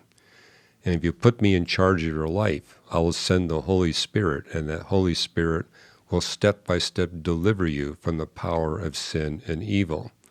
And I think that's something many Christians can testify of, is how, once they've made Jesus the boss of their life, the master of their life, and saying, hey, you know better than I do what's best for me.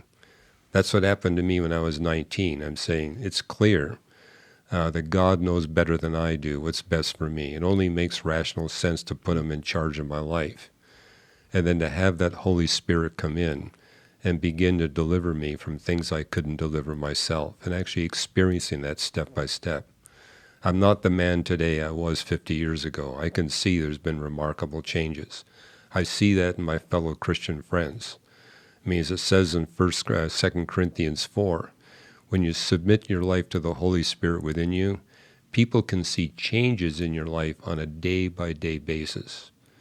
Which is why we Christians can rejoice in the rotten decay of our physical bodies. I mean, my body is decaying, but it decays fairly slowly. It takes several months, a few years before I notice, you know what, I can't do a 6-kilometer race like I did when I was 40. My body is decayed. But the wonderful thing about having the Holy Spirit work within you, you get to see your spirit being changed on a much more rapid basis. I enjoy going into rest homes where people are suffering from dementia, they're at the end of their life, but when you sit with them, there's kind of almost a supernatural glow about them. And what I notice when I talk to people who take care of these people is like, I want to be in the same room with them. Even though they don't know my name, it's just being in their presence. There's just kind of a wonderful, loving encounter that you have. And this, to me, is the privilege of having the Holy Spirit work within you, is realizing He's changing me day by day by day. And therefore, I'm excited about getting old. I'm excited about finishing this race because I can see, yes, my body's decayed, but look what's happening in my spirit. Yeah, I mean, they always say, regardless of religion, even, wisdom does come with age, too. And there's, I think everyone, or most people, I should say, certainly fear death, and maybe they fear what can happen along the way. Are you going to lose some physical abilities? I'm sure you can't do all the same things you used to be able to do. I don't know what that is yet, so... You'll find out. Yeah, I'll find out. But, there is something to, never... It's funny because this is kind of the opposite of what you were just saying, but bear with me here. There's something to, have in your mind and your ability to process what's happening to you that is beautiful about humanity. But what you're pointing out there is that some of the people who kind of lose that, at least the reality of who they are and where they are and what's going on, but can at least, observe and see things in their environment. There's something beautiful about that too. I've never looked at it that way, to be honest with you, because I don't, that's like an ultimate fear of mine, living when I don't have my mind anymore. You don't know what that is or what it feels like. Maybe you wouldn't care if it was happening, but I also think about my loved ones and stuff like that. You're talking to them and the lights are on, but no one's home. That's a tough thing. Well, there is someone home. The problem is that the brain is kind of like the physical interface for the spirit within you. It's like kind of a computer. And when the computer fails, you're not able to communicate with the outside world. I've been with people that have been suffering from dementia, and I can see the frustration on their faces. They know what they want to communicate, but the physical interface is not able to get that across. Yeah. But the kindness, the love, you can see that's still there. Yeah, I mean that is kind of like you pointed that out earlier about relating it to God. That like, I think it was the first thing you said. Like love is the ultimate emotion that you relate to it, and that's kind of the world. That's what everything is. That's what people chase. It's what people sometimes loathe about themselves too, in a way. There's all kinds of things that go into it. But like, how would you describe it? Like if I had to ask you in Lex Fridman-esque terms, like what is love? Like what do you relate that back to the creator as well, like on the whole, or is it also a phenomenon that we as humans experience together that the creator creates for us to do?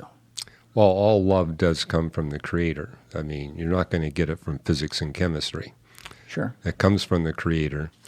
And, people can reject the love of the creator for them. But as we receive that compassion and love from the creator, it gives us a capacity to share that with other people. And what I'm really looking forward to in the new creation is that because evil and sin are still here, God on purpose constrains us to one time dimension. I mean, if I'm angry at somebody in Germany, chances are I can't do much about it. It's just too far away, and it takes too much time to get there. Right. However, the frustration I have when I gave my life to Jesus Christ is realizing when I get to heaven, there's going to be a really long, long line of people who want to have a private conversation with Moses or the Apostle Paul or with Jesus. And hey, my last name is Ross. I'm at the end of the alphabet. It's going to be a long, long, long wait. But time doesn't exist there, no? Well, it tells us in the new creation there will be no marriages. We won't be in families. They won't be necessary anymore. I think God's going to deliver us from linear time into geometric time. What do you mean by that? Well, instead of being constrained to a single dimension of time, maybe we can relate to one another in multiple dimensions of time, which means, for example, that God could grant to Moses the capacity to have 10 billion simultaneous private one-on-one office appointments. That's impossible in this creation. But I mean, that's one of the frustrations I experience as a Christian. There's so many people I want to spend quality time with, and I simply can't do it. The physics doesn't allow it. Yeah. But in the new creation, and I'm speculating here, maybe God's got a different way of making it happen, but I do see the promise that that restraint will be lifted. And it can be lifted because no one will ever use that power for evil intent ever again. I mean, if God had us in geometric dimensions now, evil would run out of control. He on purpose. I mean, I look at Adolf Hitler. Thank God he was in only one dimension at a time. Thank God he only lived 56 years. And thank God he was subjected to thermodynamics and electromagnetism. Those all prevented him from killing all the people he wanted to kill. Yeah. To take a little sidebar on that topic, though, I think we kind of got at this a little bit earlier, but we got off it. Like, how do you figure it? How do you figure it that the God that you believe in, even if he gives us free will, allows something to get as far as an Adolf Hitler or a Ghengis Khan or things like that? That's a really good question because, couldn't God have given us a weaker free will? If he'd given us a weaker free will, there wouldn't be that much rebellion and evil being expressed. But I understand that if God gave us a weaker free will, that would limit the expression of love. God wanted strong love. He wanted his creatures to experience strong love. So he gave us a strong free will so that we'd have the ability to express love at that very high level. And he knew that a lot of people would use their free will for evil intent. But he was willing to take that risk because he wanted a strong free and wanted strong love. And so, I read the scriptures and it says, the majority of people will choose to have nothing to do with God. But God looks at the minority that's left, and it's going to be a big minority. We're not just talking 1%. It's going to be a significant minority. I think something on the order of a quarter to a third of humanity. And the love relationships that they'll express to one another, that God will be able to express to them, and they'll be able to receive from God, is so beyond what we can imagine that it's basically worth everything. I mean, I love that passage in 1 Corinthians 2, where it says, no one can think or imagine how great and wonderful life in the new creation will be. And it's the same Apostle Paul that says, every day do your best to imagine how good it will be and be comforted. No matter what you come up with, it's going to be better than that. Well, I got to say, you're definitely at peace with all your answers. And I think that a lot of people out there, regardless of what they believe, that is something they're looking for. And I think it's very clear to me in our conversation so far that you've lived your life as a great guy, trying to do good things for other people and express that so gently also in how you talk about well, it your took faith. time. I mean, it doesn't happen overnight. So Sure. And I'm still working on it. I think we always are, right? Right, we are. You work till the day you die on that. Well, that's kind of the biblical message too, is you're not perfected until you cross that line. Right. And I love the way Paul puts it. Life is a race, and you're to run that race for all you're worth. And don't be surprised if you're totally exhausted at the end of your life. That's the way a race is. But realize you're crossing the line and you're going to get a prize. And so death is something to look forward to, given that you have Jesus Christ as your Lord and Savior. I mean, so death is basically a huge prize. That's why Paul said, I would rather die than to continue to live. And so I think that's very comforting if you can live your life that way, because you mentioned death can be a terrifying prospect. A lot of people don't even want to think about death, but it's going to happen to all of us. Right. But I love the way Paul puts it. You're crossing the finish line, and you're going to be awarded a prize. So it's a great thing to look forward to. Yeah, it's certainly something to live forward to as well. But also within there, this has kind of been something that throughout the day you've said certain things, and I wanted to go there, but then you were going on something else, so I didn't. But, we mentioned some of the main religions in the world. I'm just reminded by you talked about Jesus in there, but the similarities between Judaism and Christianity are like perfectly in line up until the New Testament, obviously, because the Torah is the Old Testament of the Bible. And then the difference between the two is that Christians believe that Christ was the Messiah sent from God, here to heal sins, and that was that. The Jews believe that the Messiah still is yet to come. Right. And that wasn't his. How do you, what do your conversations with Jewish people look like? Well, I mean, I'm in the Los Angeles area, and I teach a class for skeptics on Sundays, and so we get a lot of Jews that come to the class. I have relationships through rabbis, just through people who come to the class, because they take what I say and they take it back to the rabbi, and the rabbi responds. And so I have dialogues with rabbis I've never met. But what I notice is that they take that stance, is that Jesus did not fulfill all the prophecies in the Old Testament about the Messiah. He only fulfilled a little more than 100 biblical prophecies. There's over 300 in the Old Testament.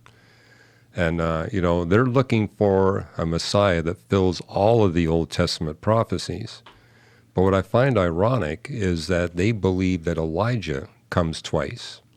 If Elijah can come twice, why can't the Messiah come twice? And the book of Daniel actually predicts that he would come at 2 different times. It's in Daniel chapter 9. So it's like, hey, this is part of your Old Testament.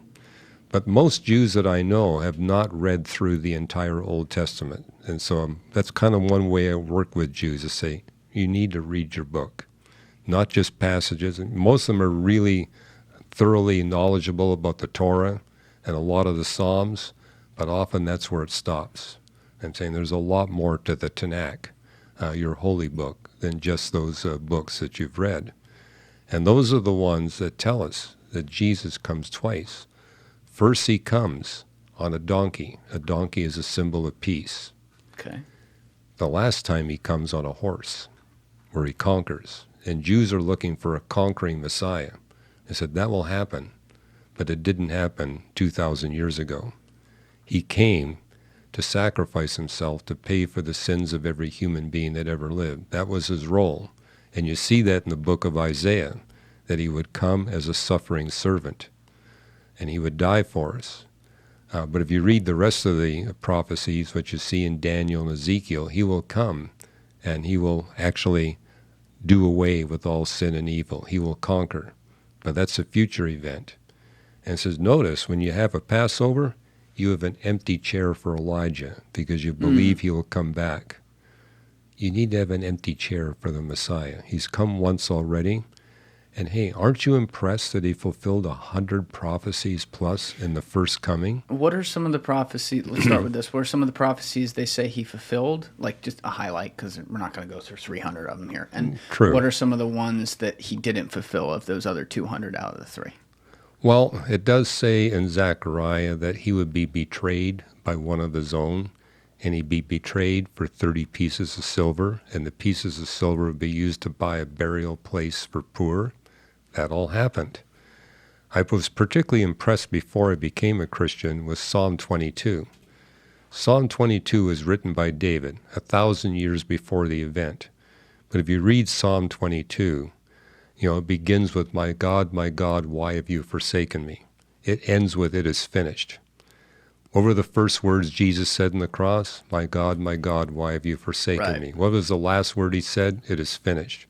But if you read the rest of Psalm 22, it tells how Gentiles would divide up his clothing, and they would throw lots to see who would get the clothing. It talks about how the Jewish leaders would mock him. And what really impressed me, Psalm 22 even records the words that they would use in mocking, the same words you see in the Gospels. Also says that he would be crucified. It gives the details of crucifixion. What's significant is those details were given 700 years before crucifixion was even used as a method of execution. So long before crucifixion became a practice, it's there in detail in Psalm 22. Also said he would have his side pierced, and that he would be thirsty. So in great detail, it talks about the experience of Jesus that he would have when he was dying on the cross. And we know, and you're saying we know that the book of Psalms was written 700 years before. Well, King David, living 1,000 years before Jesus, wrote that psalm. Psalm 22 shows up in the Dead Sea Scrolls, so that for sure tells us it happened at least 200 years before the events took place. Can you explain the Dead Sea Scrolls for people that aren't familiar out there? Yeah, there was a cave in the Judean hills back in the 1940s. A shepherd went up there and found some scrolls in some jars. They pulled it out and discovered that these scrolls contained the entire book of Isaiah, included portions of every book of the Old Testament was in there. It was carbon-14 dated to be the 2nd century BC. So that tells us that all this stuff was written beforehand. So, and what was amazing is when they compared the Dead Sea Scrolls, 2nd century BC, with the oldest Old Testament manuscripts that existed at that time, 9th century AD, 1,100 years between the two sets of scrolls, virtually identical. Just a few tiny errors, none of which had anything to do with the message, but actually documents how carefully the Jews preserved their Tanakh, indicating that they were doing this ever since Moses.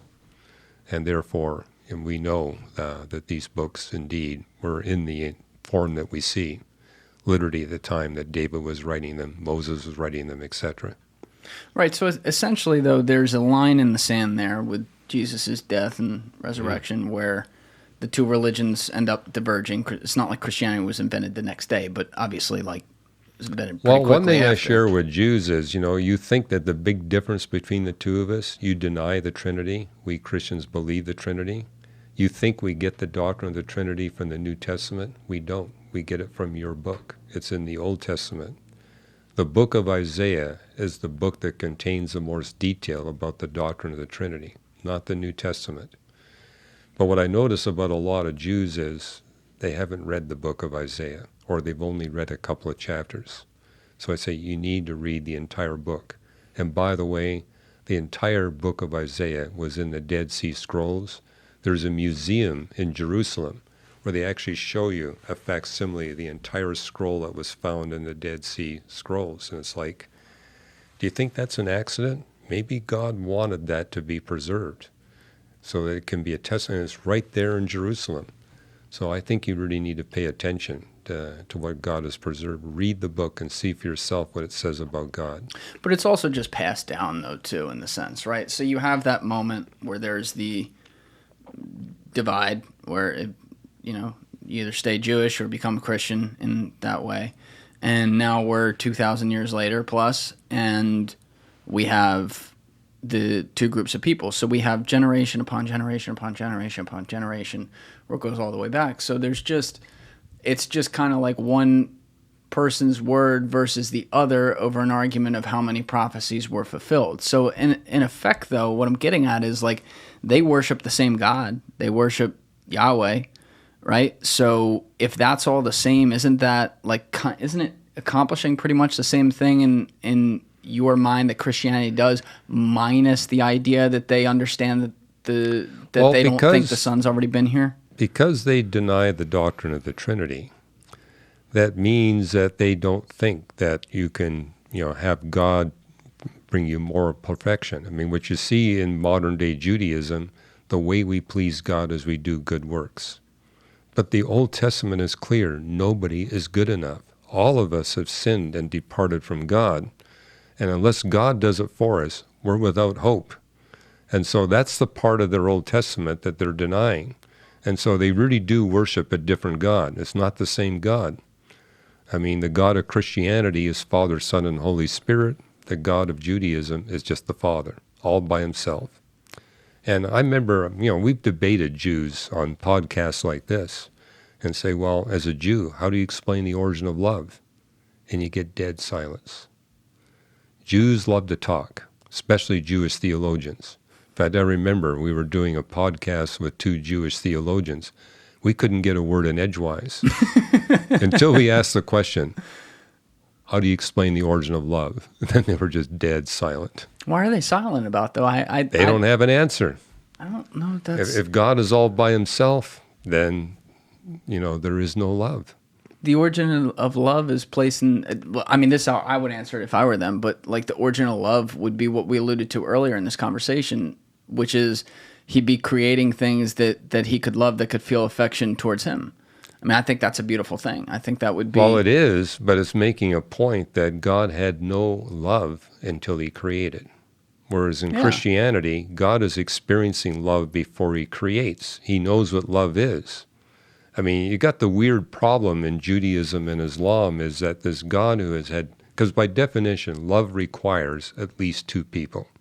You're expressing something to a person and getting something back. If you're all by yourself, there is no love.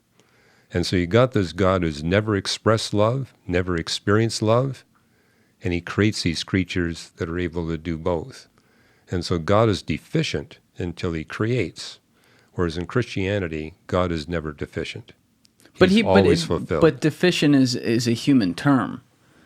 It's a human term based on human limitations of the way we think and what we can possibly grasp in concept. Well, I'm making the point that from a Jewish and Islamic perspective, God is limited and deficient until he creates. Whereas in Christianity, God is never limited. He's never deficient. Okay. He's had, and so it makes sense about the origin of love because a being that expresses love and experiences love can create beings where that love is optimal. Where a being has never had that experience, it's like, how do you explain this love that we humans have if it comes from a being that never had that experience? So, that's a real challenge to both Judaism and Islam, and it's a challenge that we use at Reasons to Believe to actually, work with these people, dialogue with them, says, at least think about this. And the thing I love about Jews, they're very passionate about the Sabbath. So have you ever thought about the purpose of the Sabbath? You stop your employment and you focus on the most important issues of life. And so you need to think about these things on the Sabbath. It's not just a time where you go to synagogue and you have a special meal. You need to meditate on the most important issues of life. I share that with my atheist scientist friends, saying, in fact, I remember I was talking to several origin of life research scientists saying, have any of you ever thought about death, the fact that you're going to die? And they said, no, we're having way too much fun doing our science. Have you ever thought about the fact that you're addicted to your scientific research? Says, I've been a scientist. I know there's something incredibly fulfilling about making these scientific discoveries, but it's not the most important thing in life. Our life is temporal. We're only here for a few decades. And it's like they admitted, you know what? We're not atheists. We're default atheists. We've never thought about the issues. And it says, well, that's the principle of the Sabbath. Take time out from your busy work week and focus on the most important issues of life. I share that with Jews and Muslims, saying, hey, you have the Sabbath, but on your Sabbath, are you really meditating on the most important issues of life, or are you just going through the rituals? Right.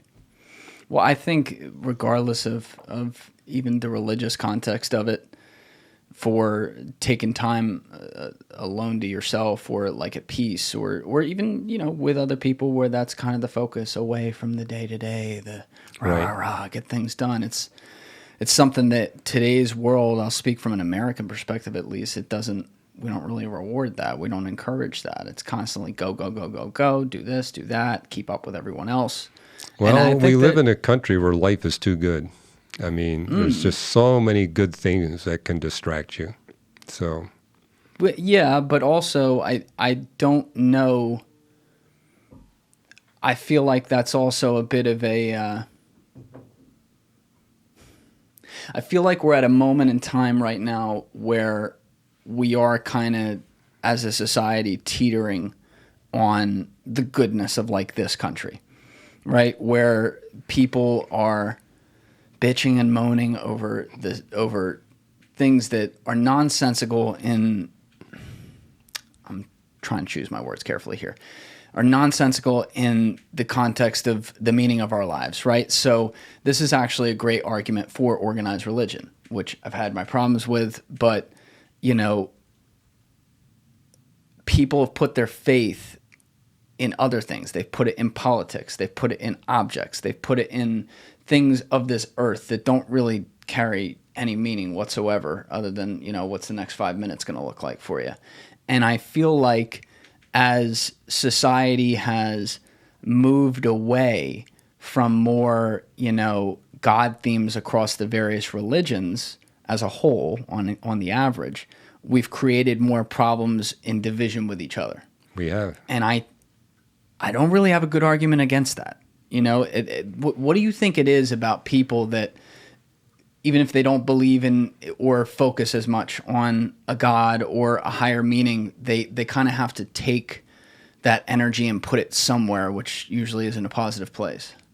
Well, I think you're making an excellent point. I mean, people wonder, why is politics such a mess? Why do the nations and the relationships with one another make so many irrational conclusions? Why did Russia invade Ukraine? Right. It's counter to their best interests. Why would China even think about conquering Taiwan? It's not going to be something that will be in their best interests. And, you see it here in America. It's like, look at the people we elect. We're not electing the best people. And you say, okay, what's going on? And I'm saying, if there was no God, and if there was no Satan opposing God, we'd see a lot more rational things going on in human relationships. The fact that things are so messed up is actually proof there's a God there that's being opposed by a supernatural evil being. Otherwise, our politics would be a whole lot better. Relationships amongst people would be a whole lot better. It's something you see in the Bible. We don't just wrestle with flesh and blood. There's supernatural powers that work to destroy us. And we see plenty of evidence of that. It's like, look at the way human history has played out over the thousands of years. It's been a mess. It wouldn't be like that if it was just us humans and nothing else. It does make me think, now that you put it that way, though. You just said it's always been a mess. I could actually come up with a little bit of a counterpoint to what I said that I just said a minute ago. I couldn't. But like, have you ever seen the work of Dr. Steven Pinker at all? I know the name. Okay. Yeah. So he's a famous psychologist from Harvard, and his main career claim to fame, I guess, is writing from a statistical standpoint and very black and white, just here's what I see, taking a lot of emotion out of it, the advancement of humanity over time. And his argument that he is backed on with data is that on the average, we are almost always living at the best possible time in human history. When you measure it around the whole world, not just here. When you measure it across like basic things like sustenance, people being able to have shelter, et cetera, et cetera. And the big thing that's kind of caught in the middle of this that I think I often forget about, and a lot of people do, is the thing most of us are using all day, every day, which is the internet.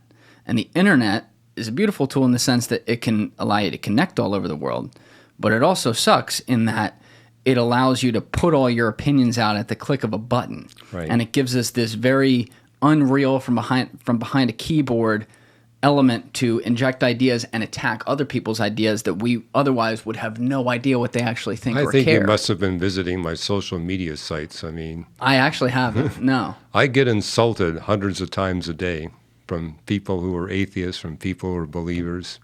You're right. The social media platforms really encourage that. They bring out the worst in us. So, because people wouldn't say that to my face, but when they can hide, they just blast you.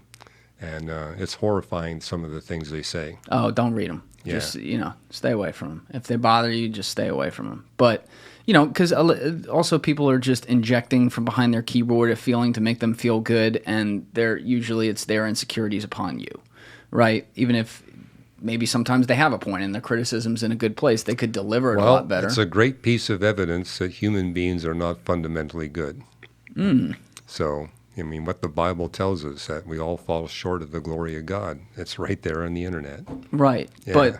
But on the greater point there, despite the internet kind of revealing our flaws, I think the thing Pinker would argue, and that I'm thinking right now, is that in a way we think things are a lot worse than they are because we have access to see all the bad at the click of a button anywhere in this country or in the world at any given moment. And so we tell ourselves, oh my God, this is horrible, this is horrible. And yet over time, we technically do improve as a species. So if we're leaving God during this time period or whatever, it would fly in the face of my argument a little bit if we are overall better as humanity. But long term, does that spiral, and we put that into, I'm talking about anything that's non-religious, right? And we put that into some of those things. Does that cause humanity to take an enormous step back at some point? It could, I guess. Well, what you do see in human history is that our wealth has been consistently increasing. Our health has been consistently increasing. Our technology is consistently increasing. But from a biblical perspective, that's exactly what you'd expect God to bring about in the human species, because his goal is to take the good news of salvation through Jesus Christ to all the people groups of the world. And he wants to do that relatively quickly. That requires health, wealth, and technology. Now, those are the good things we're seeing going on. It also poses a threat, because the more wealth and technology you have, the lower the birth rate. And we're actually seeing something in the 21st century that could bring about the collapse of the human species, in that, even here in the United States, the birth rate is already well below the replacement rate. We survive because of immigration. But if you look at places like South Korea, you're looking at 1 child per woman, which means they're only replacing half of their population. Now, there are people who work on, population statistics, basically saying the greater the wealth, the greater the health, the greater the technology, the lower the birth rate. If we don't see a drop in wealth and technology, we could see the end of the human species in just a few centuries. But I think God's giving us this wealth and technology so that the Christian message can be sent to all the people groups of the world. And notice, Everywhere you go in the world, Christianity is thriving. That's never happened before in human history. It's now happening today. Wait, hold on. You think it's thriving everywhere, while also saying that some of these problems that we're causing, including in this country with birth rate, are happening in populations where people are largely, at least not totally at all, there's all different religions here, but there's a large population of like a Christian background contributing to that. Well, I'm saying what we're seeing for the first time in human history is throughout the world, we're now seeing a significant Christian population. I mean, it began with just the Roman Empire, and now it's spreading. In fact, the Christian community is growing fastest, not here in North America, not in Western Europe. It's in the third world. This is where you see the fastest growth of the Christian community. Why do you think that is? Well, I think it's because when you get a lot of wealth and technology and good health, you think you don't need God. So what I see, I've been to third world countries, and their hunger for God is way greater than anything I see here in the U.S. And, I think we have the problem. Life is good. And so we don't think we really have a need for religion, don't have a need for God. I see. And also, I think the fact is that in the wealthier parts of the world, most of the people live in big metropolitan cities. And when you do that, you're cut off from the book of nature. It's the book of nature that God designed to bring people into a relationship with Him. I mean, you got multiple passages in the Bible. The heavens declare the glory of God. I've been in some big Asian cities. On a clear night, you can't see a single star. There's so much light and air pollution, the heavens aren't declaring anything. In fact, I remember engaging a student, and she says, "What's that in the sky?" I said, "It's the moon." She had never seen the moon that low in the horizon. She's seen it overhead. Oh, shit. But she's been living in cities where if the moon is low on the horizon, you can't see it. There's just too much light and air pollution. So it's like Abraham could see 15,000 stars. Most people in the U.S. today are only able to see 30 or 40 stars. They can't see the Milky Way. There's too much light pollution. Also, they're cut off from the animals. It was the book of Job where he says, "Look to the birds, they'll teach you. Look to the beasts of the field, they'll instruct you." I'll take you outside, show you through a few pigeons out there. I don't know. There's a lot of birds around here. I think he's referring to the wild birds and the wild mammals. And I make it a point to take members of my family into parts of Canada where I know humans haven't been in decades, and you get to see how differently the animals behave. They want to be with you. Yeah. And so you see these wild animals, they just want to hang with you because they've never been abused by humans. They have no fear of humans. But hey, when you get into the big cities, yeah, we got animals, we got dogs and cats, but they're domesticated.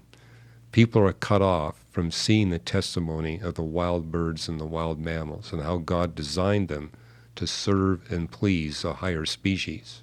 There's a message there. If these animals were designed to serve and please and relate to a higher species, what about us human beings? Aren't we designed to serve and please and relate to a higher species? And don't you notice that when we abuse these animals, they run away from us? Yes. Likewise, our sin causes us to run away from God or to pretend He doesn't exist. And so we get that lesson from the animals. The other thing we notice is when we domesticate them, they outperform their wild cousins. Likewise, what I've noticed with human beings, when they dedicate their life to Jesus Christ, they outperform their former self. Their potential is released. These are all lessons we gain. And what I love about the end of the book of Job, God says to Job and his three friends, you've been able to tame all these different birds and mammals. Some are difficult to tame, some are easy to tame. Goats are easy to tame. Alligators and hippopotami, very difficult to tame. And he says, you humans are the same way. Some of you are easy to tame, some of them are difficult to tame. But here's the lesson. It takes a higher being to tame these animals. And he says, Job came to me for the humility he needed to relate to me. You three did not. So it takes a higher being to bring humility into a proud human heart. It's fascinating that you relate it to nature. I had Dax De Silva in here recently. The first time he looked into the eye of a whale, it's a crazy story. He felt that the whale could see exactly through him. It was a moment where whales were being chased by an Icelandic or a Norwegian whaler, and they shot the mother so that the bulls would come to her rescue. And that bull, as it was going to be chased, looked into Paul and his crew on a small Zodiac. It knew the difference between the whalers and Paul, and it looked with its one eye into Paul with complete pity. What are you doing? What is your species doing? And one of the many things he talked about was going through like the 6 extinctions that have happened, and he's like, the one that he thinks we're in right now is human caused, and he's like, and he relates it to a lack of spirituality within humans that goes directly back to nature. And like for me, I think there's a balance with both, because I think if you're just out in nature, there's people who live out literally in nature, like away from other humans. They're not with their fellow humans. They don't get that experience, right? That's not a balance you want. If you live in the city, you're not with nature. But in the city, you're with, I look at this skyline right here. That's why we did it on this third wall. It's my favorite skyline in the world, and it's right there behind that wall, which is cool. But like, there's people all here from all different backgrounds in each one of those boroughs too. There's people from all different walks of life, experiences, who often came there from other places. And that's the beautiful thing about New York City.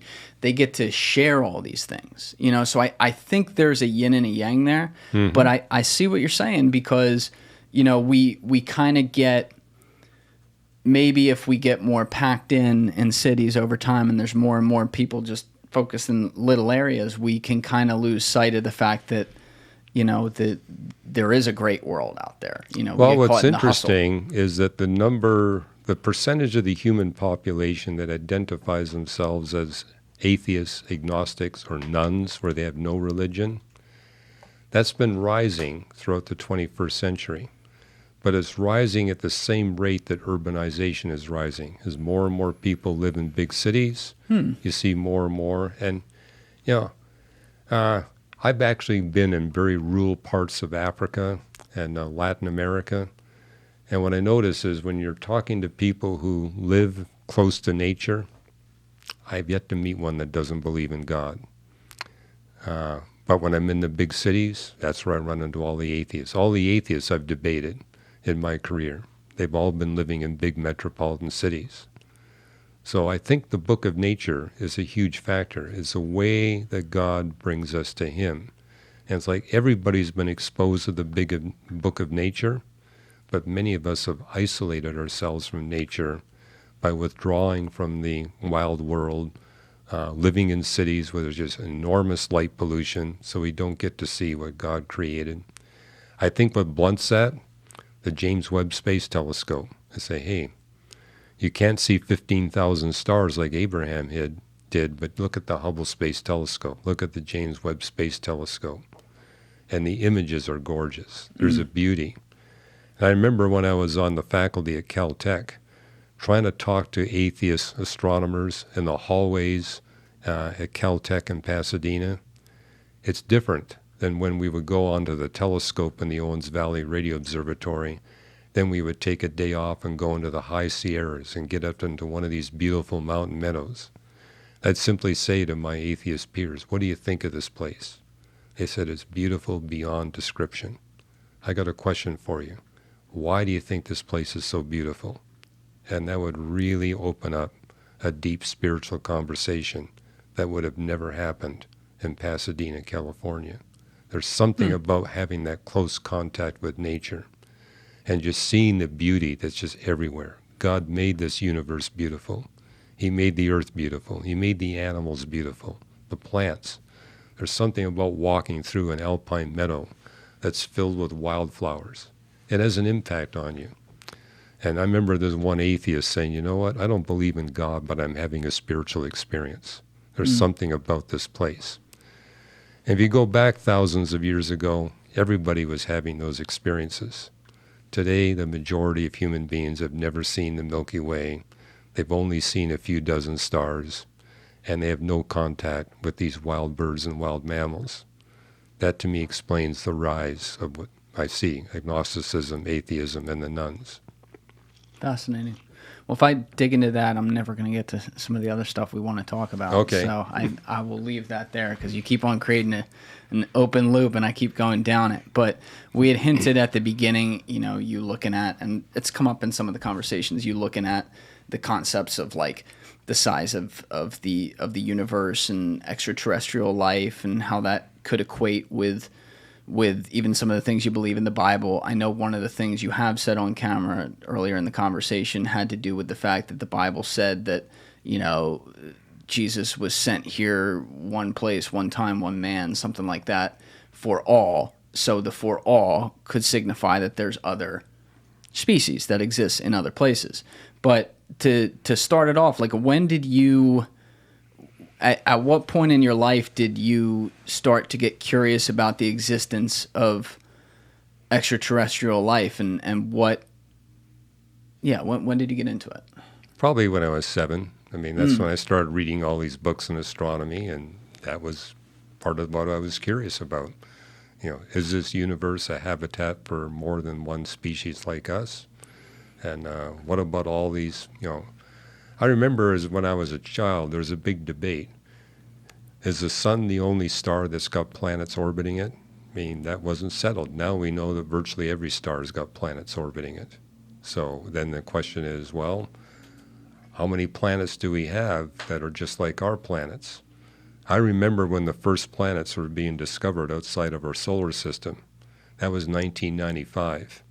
And they were saying, we're going to find hundreds of planets just like the planets in our solar system, and many just like planet Earth. Well, here we are in 2023. We have discovered over 5,000 planets outside of our solar system. Not a single one is like any of the planets in our solar system, which led to a discovery on the part of astronomers. We thought that Earth had to be fine-tuned for advanced life. We now know that all the planets in the solar system have to be fine-tuned to make advanced life possible here on planet Earth. So when our family celebrates Thanksgiving, we thank God for Neptune, we thank God for Uranus, we thank God for Venus and Mars, all the planets, because every one of them has to be exactly the way they are in order for us to have Thanksgiving dinner. And even the asteroid and comet belts. We now see asteroid and comet belts around other stars. They fall into 2 categories. Stars that have asteroid and comet belts 1,000 times bigger than ours, and those that have no asteroid and comets at all. If you want advanced life, you need 5 asteroid and comet belts just like the 5 here in our solar system. We see them nowhere else. And so it's like we got a lot of reasons to thank God. Not just our moon, not just our Earth, not just our sun, but literally everything plays a role in making our existence possible in this universe. But to go back to the beginning of what we were getting at, like, did you, as a child, did you subscribe to like, oh, UFOs come here and visit us, or were you just totally unsure? I didn't get into UFOs. I was basically interested in the stuff that we could see and measure, the stars, the galaxies. But when I was 16, I was the director of observations for the Astronomical Society in Vancouver, British Columbia. And I remember telling all the other members, we need to have a booth at the Pacific National Exhibition. And said, hey, we can get all these people visiting our booth to help grind our mirrors. So we get a lot of free labor. Let them grind our mirrors for us. But they put us right next to the Flying Saucer Club. So people would visit the Flying Saucer Club, then they come over and say, hey, what do you think? And I'd say, well, what you saw was not a flying saucer. It was the planet Venus, or it was the Pleiades, or you saw, a fireball go through the atmosphere. And so I was able to explain about 99% of what people thought was a UFO. But there was 1% that didn't fall into the category of a natural explanation, secret military activity, or a hoax. And this Can you explain that 1% and what that is? I can now. At that time, I couldn't, mainly because I wasn't a follower of Jesus Christ yet. But when I became a Christian, I realized It's not just physical reality, there's non-physical reality. The angelic realm is real, but not physical. So you believe that any quote-unquote UFOs are angel and demon related? Well, what I first discovered is these UFO phenomena, the 1%, not the 99%, they clearly violate the laws of physics. They're observed going through the atmosphere at thousands of miles per hour, yet there's no sonic boom. There's no heat friction trail behind the, quote, craft. And there's 2,000 cases where they're documented as they're crashing into the Earth. You go to the crash site, you see a shallow crater. If there's snow, the snow is melted. If there's vegetation, the vegetation is damaged. But when you go around the crater site, there's no artifacts, there's no debris. It's like when an airplane crashes into the Earth, there's lots of debris to recover. With a UFO, there's nothing. But the fact that you got a crater, the fact that you got melted snow and damaged vegetation, something real must have done that. And yet they violate the laws of physics.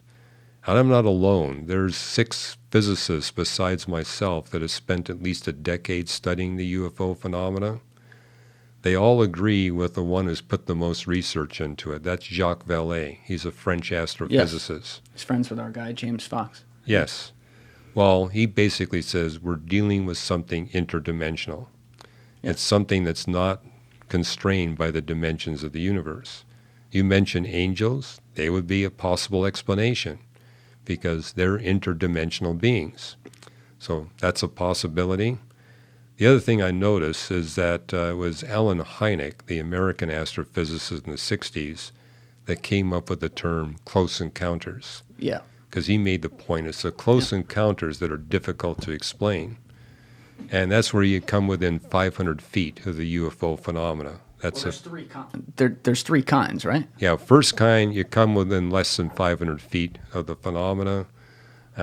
Second kind is where there's communication going on. Yes. So he says, we're dealing with beings.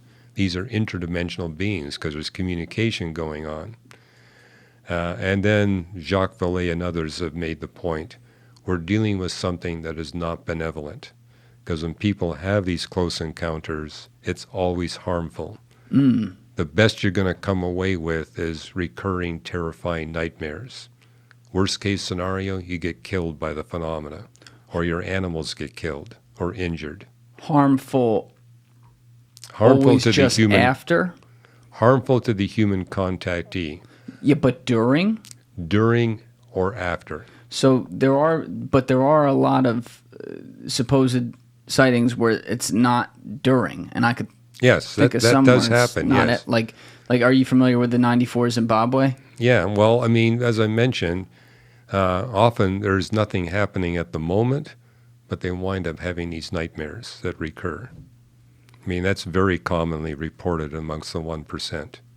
But so those children, for people who aren't familiar with that case, we discussed it in episode 138 with James Fox. But those children were part of like an international school in Zimbabwe. They were playing on like the edge of the school grounds, and they reported these beings who were the size of them, who were friendly, and were observing them, and were communicating with them telepathically. And I believe what the message that they were sending to the children was that you humans need to be careful with your technology. I'm paraphrasing here. You need to be careful with your technology because you could destroy yourself. And then if you look at James's other big case that he actually just made a documentary on, Moment of Contact, which we did another podcast, number 139, specifically on that one. Aqui, ó. Aqui. Aqui. Aqui, ó. Aqui, ó. Aqui, ó. Aqui, ó. Aqui. Aqui, ó. Puf. Aqui, ó. A cerca da casa era aquela, ó.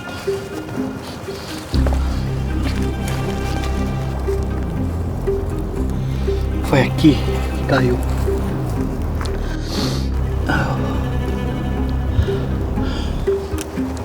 Seres morreram aqui.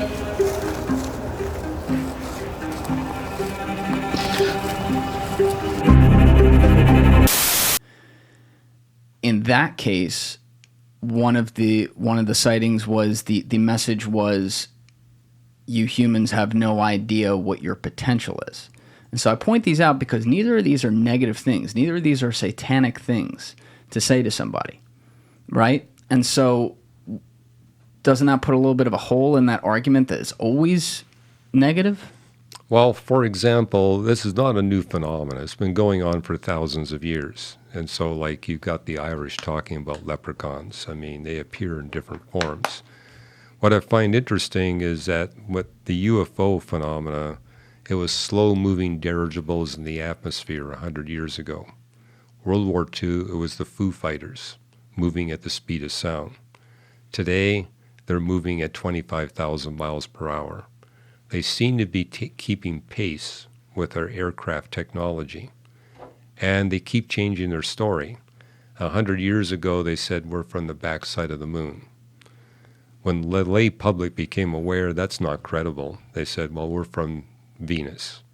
When people became aware of how warm it is on the surface of Venus, they said we're from Mars. Now they're saying they're from another planetary system. So the fact that we see the stories changing and the way... When did they say, just brush up my history a little bit, when did they say Venus and Mars? Like, when are some of those sightings? Are those, I assume, pre-World War II? That's pre-World War II. Yeah, and after World War II, they were saying Mars, but when you get to... They did? Yeah. But when you get to the 60s and 70s, they were saying, no, we're from a planetary system. I mean, I believe you, but I mean... Not that I know all these cases at all. I definitely don't. I just wasn't familiar with cases since World War II where there was being saying where they were from. Well, again, you'll find phenomena, and this, if you go back 1,000 years, that wasn't happening at all. Mainly because people weren't interested in aerial phenomena. They had no experience of aerial phenomena. So only when humans were engaged in aerial phenomena do we see UFOs. So they're basically trying to manifest themselves. As I said, 100 years ago, dirigibles. World War II, Foo Fighters. Now they're moving as fast as our fastest spacecraft. What are dirigibles? Oh, that would be, like the Goodyear blimp. Oh, so, that's a new word for me. I didn't know that one. Okay. So they were moving. That's kind of slow, no? That was slow, yeah. But I mean, it's the first aerial phenomena that humans are really familiar with. Yeah, because you also don't really have anything to compare it to. Yeah. Which also could be a problem because then it's like, well, are you just seeing that? Or is your mind seeing what it's already seen once before, which goes into those 99% of cases you talk about? Like, I think, are there people out there who have to be just straight up lying? Yes. Like stories that come out. A lot of that. I mean, I have to deal with people telling me stories all the time. It's like, okay, you didn't really have this experience. I think some of them, though, aren't lying, though. But they didn't see what they think they saw. I think they truly believe they saw what they saw. I place a difference there. The difficulty is seeing if there's that small sliver of cases where, that 1% you talk about, where they really did see something and it's inexplicable. But you're getting at the angel demon thing. Well, one thing that I find interesting is that you got a number of cases where the human contactee goes into a trance and they begin to compose on a computer or a typewriter. So, for example, there are 4 UFO religions here in the United States, 4 significant ones. And they're based on something called the Urantia book. Okay. It's a big, thick book that was communicated from so-called UFO beings to human contactees. And, it talks about technology and all this stuff, but almost a third of its total content is denying that Jesus Christ is God. It's like, okay, that's a red flag. Why all this focus on trying to convince people that Jesus isn't God? And then the other thing you notice is that people do have harmful experiences. So how do you explain that? And how do you explain the fact that the message keeps changing with respect to time? And what I find particularly interesting, because I was in the Soviet Union when the Soviets were still running the show, and they had me speak to their scientists. And they basically, and what's interesting, what they told me is, if we catch you sharing your Christian faith with anyone except a scientist, we'll deport you immediately. Whoa. All right, back up. Okay. The Soviets had you speaking to their scientists. During the Cold War. During the Cold War. Obviously, because yeah. it was still the Soviets. Yeah. And they let you back in America? And let me back in America. Well, they even paid my expenses within, so they took care of our. I know, but we let you back in. I don't know about that one. Am I getting a spook in the very first sit down here? I don't know. Well, it's an interesting experience because they said, look, the reason why we're letting you speak to our scientists, they go to international conferences. They were very honest with me and said, we're bringing you here. We know you're a Christian, and we know what you're all about, and we're basically appeasing our scientists. And so they get to pick the talks that you give. In fact, they had me. I had to give a list of 30 different lectures I could give. Some to do with Christianity, some that had nothing to do with Christianity. And they basically said, the scientists that you speak to, they'll pick the lecture, not you. They pick. They always wanted me to talk on Christianity and science. And a lot of them wanted me to talk on UFOs. A good third of my lectures were on UFOs. But I found out why. Because a lot of them had UFO experiences, way more than 1%. And I also discovered that these were scientists that were involved in occult research. That was a time when the Soviet Union was sponsoring occult physics. Can you explain occult to people who aren't familiar? Well, I always say occult, by the way. I don't know if am I pronouncing that wrong? no, it's occult, O-C-C-U-L-T. It's basically tools that people develop to try to contact extraterrestrial beings. Like a Ouija board to try to contact an angelic being, seances, astrology. These are examples. And these are things that the Bible explicitly forbids. It's like, hey, you want a supernatural encounter? Don't go to these angels. Come to me. And Don't go to these angels. Well, the Bible tells us there's two categories of angels, the righteous angels and the fallen angels. And the Bible warns us the fallen angels are out to harm you. They're out to deceive you. How'd they fall? Well, they rebelled against God, just like Adam and Eve rebelled against God. So they're not humans. They're not humans. They're angels. They're angels, so they're supernatural, and they're supposed to emanate from a place, allegedly, where none of this... You said it way better than I'll say it earlier, but like none of these laws apply. None of these, we don't have to be in families and stuff like that. So how could they fall? I don't understand. Like, aren't they above falling? Well, they fell spiritually. We're not talking a physical fall, a spiritual fall. Yeah, I know. Where they said, hey, we know God created us, but we don't want to submit to him anymore. It was Satan who said, I want to be like the Most High. I want to be the one in charge. And so he rebelled against God, and it tells us that he led a third of the angels in rebellion with him. And so they're in a battle with God and the righteous angels. But their target is to deceive as many human beings as possible. And their strategy is, we're going to offer humans power in return for truth. We're going to take truth away from them, but we're going to give them power. He says these humans, they're suckers for power. They all want power. And so that's kind of their strategy. And that's why they appear in these forums saying, hey, we can give you advanced technology. We can help you with your problems. But you do pay a price. There is deception. So why would... Surprised this didn't come up earlier, but like, why would God create supernatural angels under, I guess, similar constraints, or at least on the same wavelength type constraints as he does humans, where they have the will to not be an angel anymore? Do we have a good explanation for that?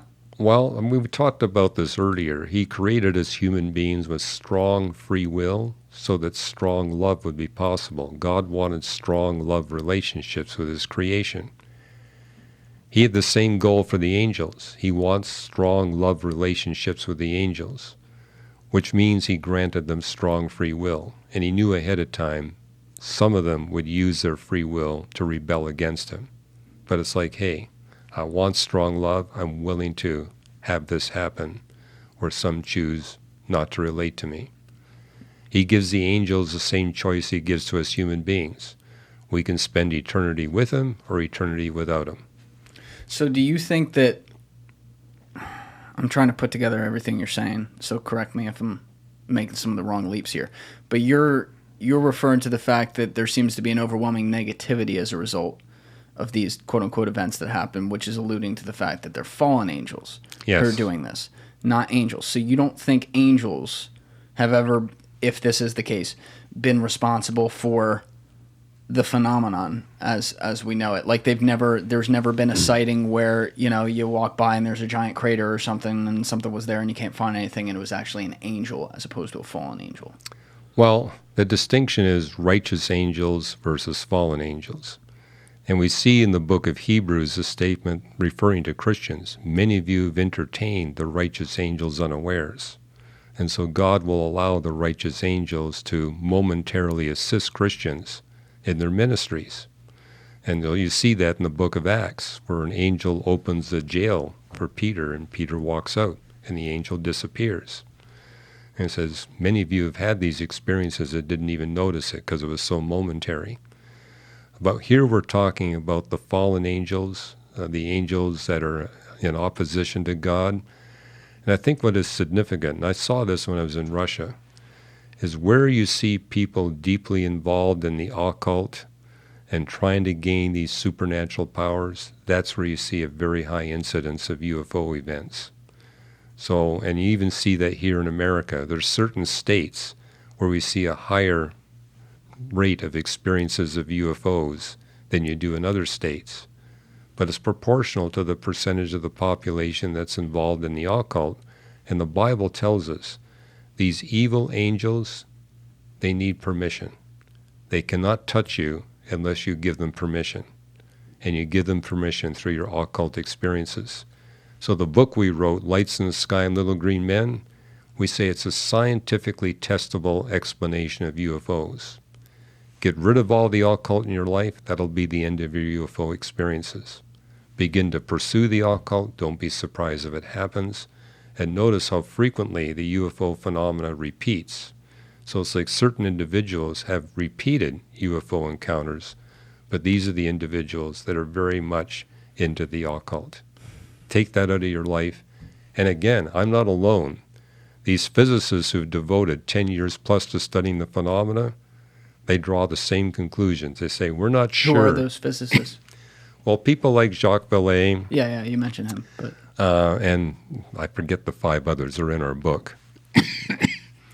But we quote them too in what they write. They say, well, we're not exactly sure who's responsible for this UFO phenomena, but whatever it is, it's a one-to-one correspondence to demonology. So they say whatever's behind the demonic phenomena is also behind the UFO phenomena. And these are people who are not Christians. They're not even believers in God at all, but they say we can't deny this one-to-one correspondence. You said one of the names of your book is like The Little Green Men or something Lights like that? in the Sky and Little Green Men. Yeah, so how do you explain, are like the little green men little devil angels, or? Well, I'm making the point that if you go back deep in history, thousands of years ago, they're not appearing as unidentified flying objects. They're typically appearing as little creatures. Again, a good explanation is the leprechauns or the fairies that people were experiencing. Again, they're adapting to our technology and our culture. And so until the invention of the aircraft, until they had these blimps in the sky, they weren't appearing that way. Right. How do you explain some of the nuclear encounters, though?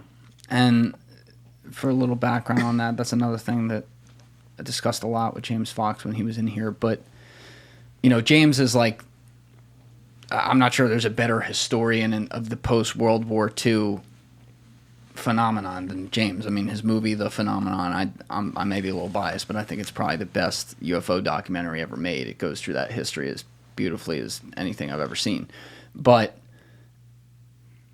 there are so many sightings that occurred, not just in the United States, but around the world, in Russia, where you talked about the occult and stuff like that, that involve nuclear bases and military personnel. And they will watch their nuclear triggers get fucked with, and things will change. They'll either turn on or turn off. And they've discussed how it's like, I think, what was the guy's name, Alessi? The old guy who took Bob, it was the intro to 138. I probably already played it in this episode. But Bob Salas, that's it. Bob Salas, who was on a base in America, who purports some of these sightings, he talks about it. It was almost like they were taking matches out of the hands of a baby.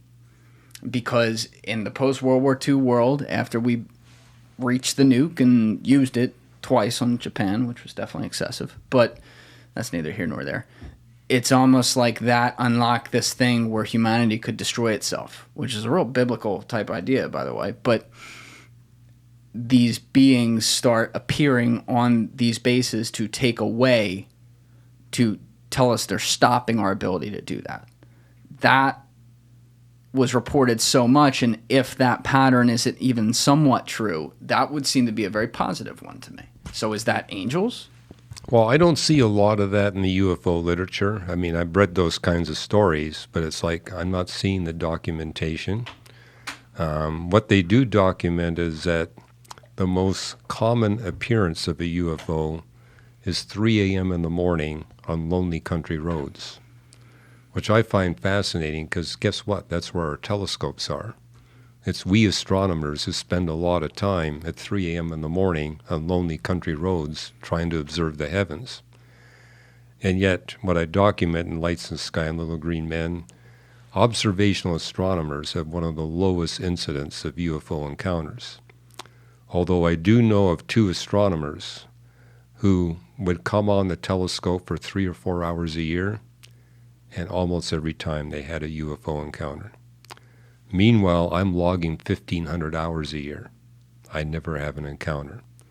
2 of my fellow graduate students likewise were logging about 1,500 hours a year. We never saw a thing. I said, well, I know the difference. The 3 of us, we're not involved in the occult. Those 2, we know, are deeply involved. And so they were seeing it virtually every time. You knew they were deeply involved with it? Oh, yeah. Yeah, they didn't make any bones about it. So they were because they were saying, we're scientists, we're trying to gain power. And I said, well, what are you guys doing? It's like, oh, yeah, they're trying to call up demons. But is that the intention, though? They're not trying to call demons. No, they want the power. I mean, some people can, but... Well, I mean, I even saw that at Caltech, especially saw it when I was in the Soviet Union. They got fascinated by things floating in midair and they were doing quite physics research. And I says, yeah, it only happens to the physicists that are involved in the occult. We don't see spoons floating in midair, but they do. And I remember, too, in our church, there was a couple that just purchased a home. And they said there's one room that's colder than all the other rooms. And it's a room where pencils and spoons float in midair. And we think that there's a demon here. We think there's something messing this place up. And I said, well, that can only happen if the previous owners left behind an occult article. We need to find it and get rid of it. I said, we've already searched the house. We found nothing. I says, well, let's bring a team over. And so we prayed for about 30 minutes that God would help us find the article.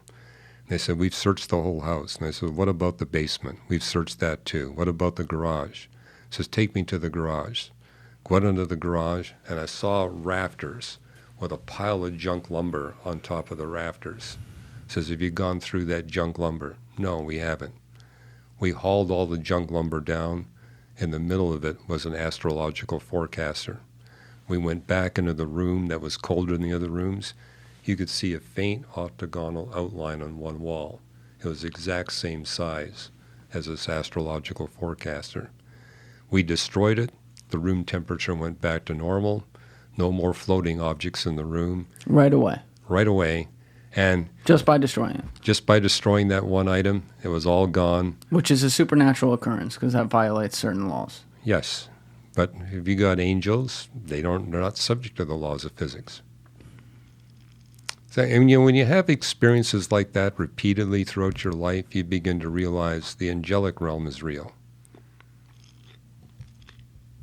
When did you realize that was real? Was that coincided with your time to converting to Christianity, or was it sometime after that? Well, I remember when I first got the job of dealing with UFO reports. I mean, when I went on to the University of British Columbia, they said, we're going to have you deal with all this because you know the night sky.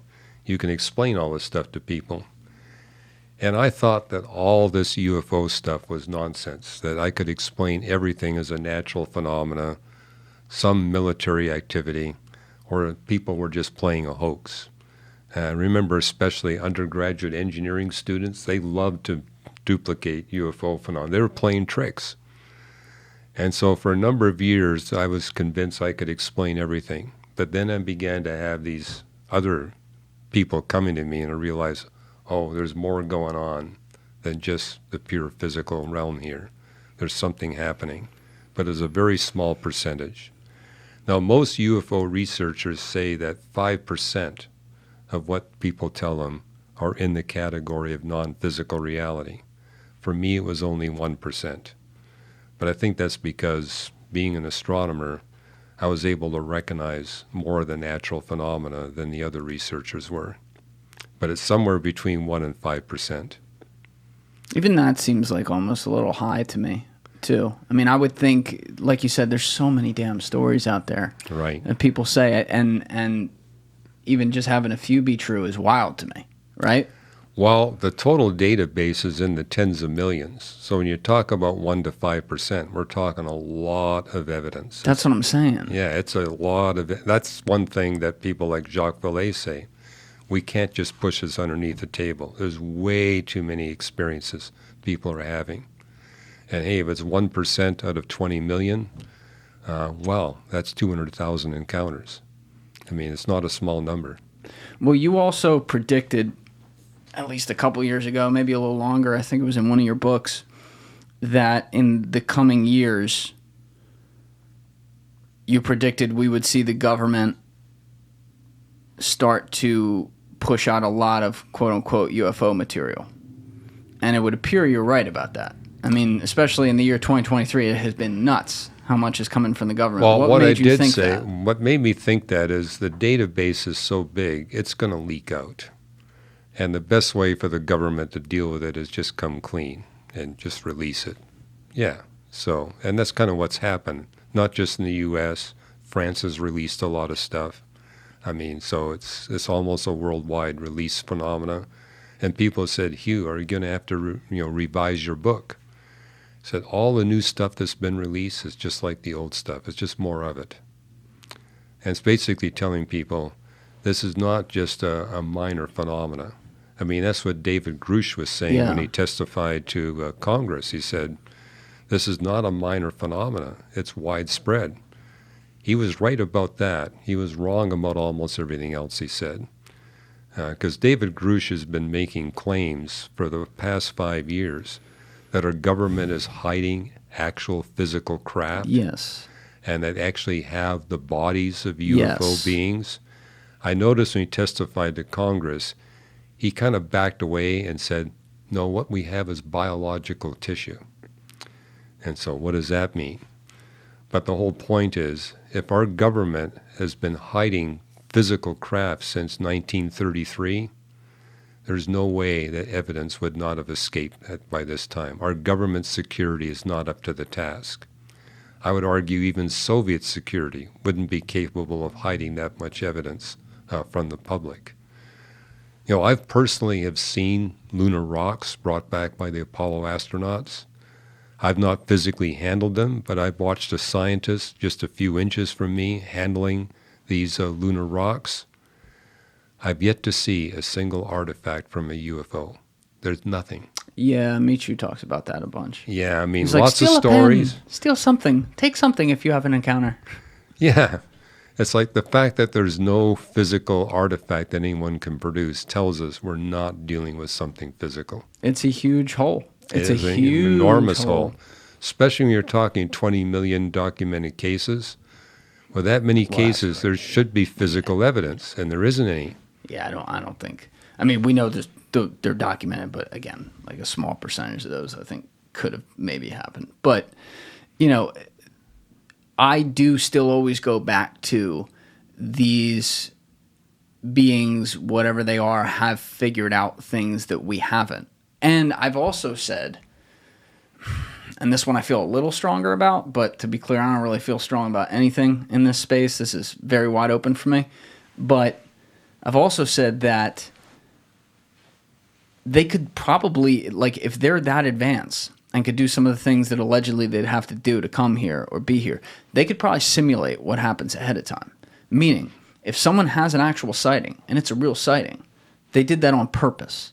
Like, that's not an accident. They're above accidents in our reality. They're above that. They wouldn't have, some guy on Catalina Island catch him live on a telescope when they come here, because they'd be able, hypothetically, maybe, to simulate that ahead of time.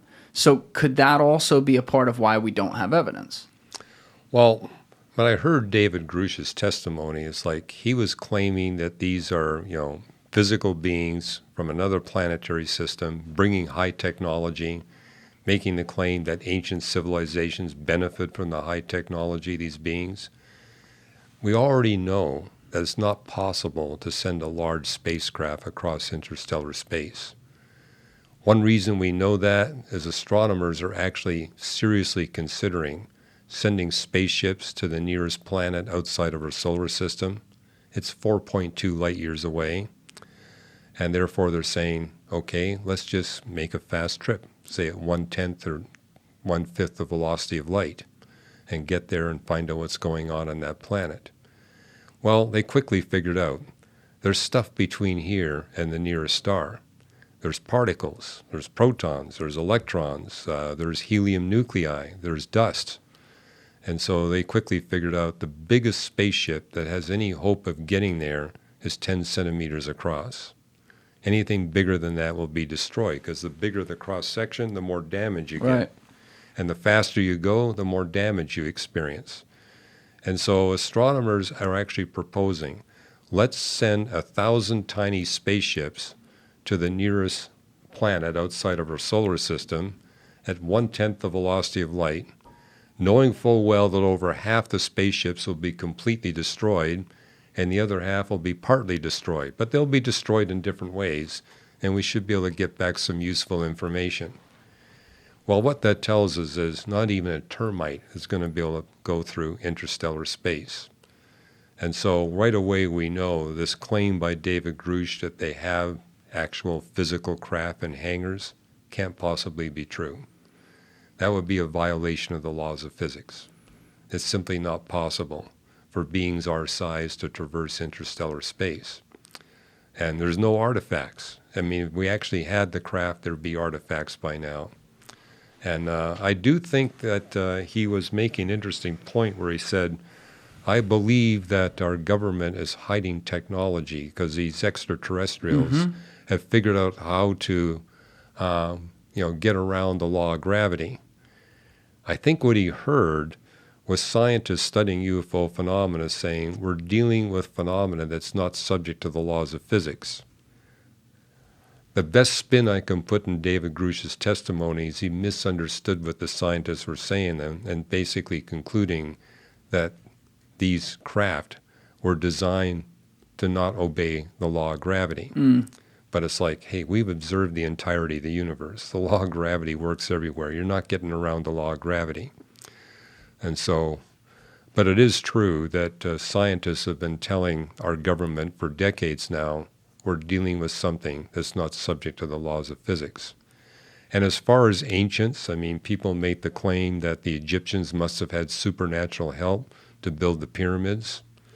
They're overlooking the huge investment that the ancient Egyptians put into astronomical research. I mean, Stonehenge, we now know, is a stone observatory. If you don't have telescopes, how you get accurate measurements of astronomical phenomena, you build these gigantic stone structures which basically operate like gun sights. And you stand back a half mile or a mile away, you can get a very accurate position on the planets and the stars without the benefit of a telescope. People used to think that Stonehenge was an exception. We now have the archaeological evidence that tells us thousands of these stone observatories were built all over the world. Some of them as much as 50 times bigger than Stonehenge. And so it tells us... And some of them could be much older than we actually think. I think they go back... Well, we know they go back at least 8,000 years. They could go back farther than that. Yeah, they go back. Yeah. But it basically tells us the ancients weren't stupid, and they were scientifically motivated, and they actually spent a greater percentage of their gross national product on astronomical research than we do today by a very wide margin. And therefore, the pyramids are not beyond the technological capability of the people. They did not need supernatural help. They had all the technology and knowledge that they needed to build those structures. That's true of the Incas in Peru. It's true of what the Chinese did, the Sumerians did, the Egyptians did. In fact, I can tell you this, we astronomers actually cite the ancient Egyptian astronomical records to improve our models of the interiors of stars, because they were measuring the variability of variable stars, the periodicity to 5 places of the decimal. They did that without clocks. It's amazing. But we actually look at their measurements and say, okay, this star, Algol, it's the second brightest star in the constellation Perseus. It's an eclipsing variable star. We have a measurement today that's accurate to 8 places of the decimal. We compared it with an Egyptian measurement that's more than 3,000 years old. It's a different measure. And so we use the differences between the two measures and say, hey, the period has actually slowed down over the past 3,100 years. And we use that precise Egyptian measurement to actually build a superior model of what's going on in the interior of the star, Algol. We wouldn't be able to do that if the ancient Egyptians hadn't invested a huge amount of their science into studying the stars and the planets. Yeah, I don't want to get too bogged down in a pyramid discussion right now because we'll be here all night, and I'm not the guy to do it. That's Okay. definitely, that's a little beyond me. I got to get someone else in here with you. But, you know, the possibility that I raised way earlier in the convo that we didn't really get into, that you've also discussed a little bit, referring back to Jacques Vallee and some of the things he says about interdimensional beings. Have you opened yourself up to the possibility that we are visited by future humans who have figured out what we don't currently have the ability to do with our laws of physics, which is to traverse time? Well, that's a common feature within the UFO phenomena, that these beings want to give us knowledge, scientific knowledge and technology we don't possess. I see zero evidence to support that claim. Zero. Why do you say zero? Because there's nothing that's come out of the UFO phenomena that in any way has advanced human knowledge and technology. In fact, it's the reverse. Well, what if you're wrong about like the pyramids and things like that, and some of the ancient things that civilizations were able to pull off, or if something like Atlantis existed? Well, as I look at that stuff, I got a book coming out next month where I have a chapter on the history of astronomy. Because when I was at the University of Toronto, I took a course in the history of astronomy from Donald Fernie, one of the top world experts on that topic. And his whole point was, and it's well documented, is that there's nothing in the ancient cultures that requires any knowledge or technology they didn't already possess.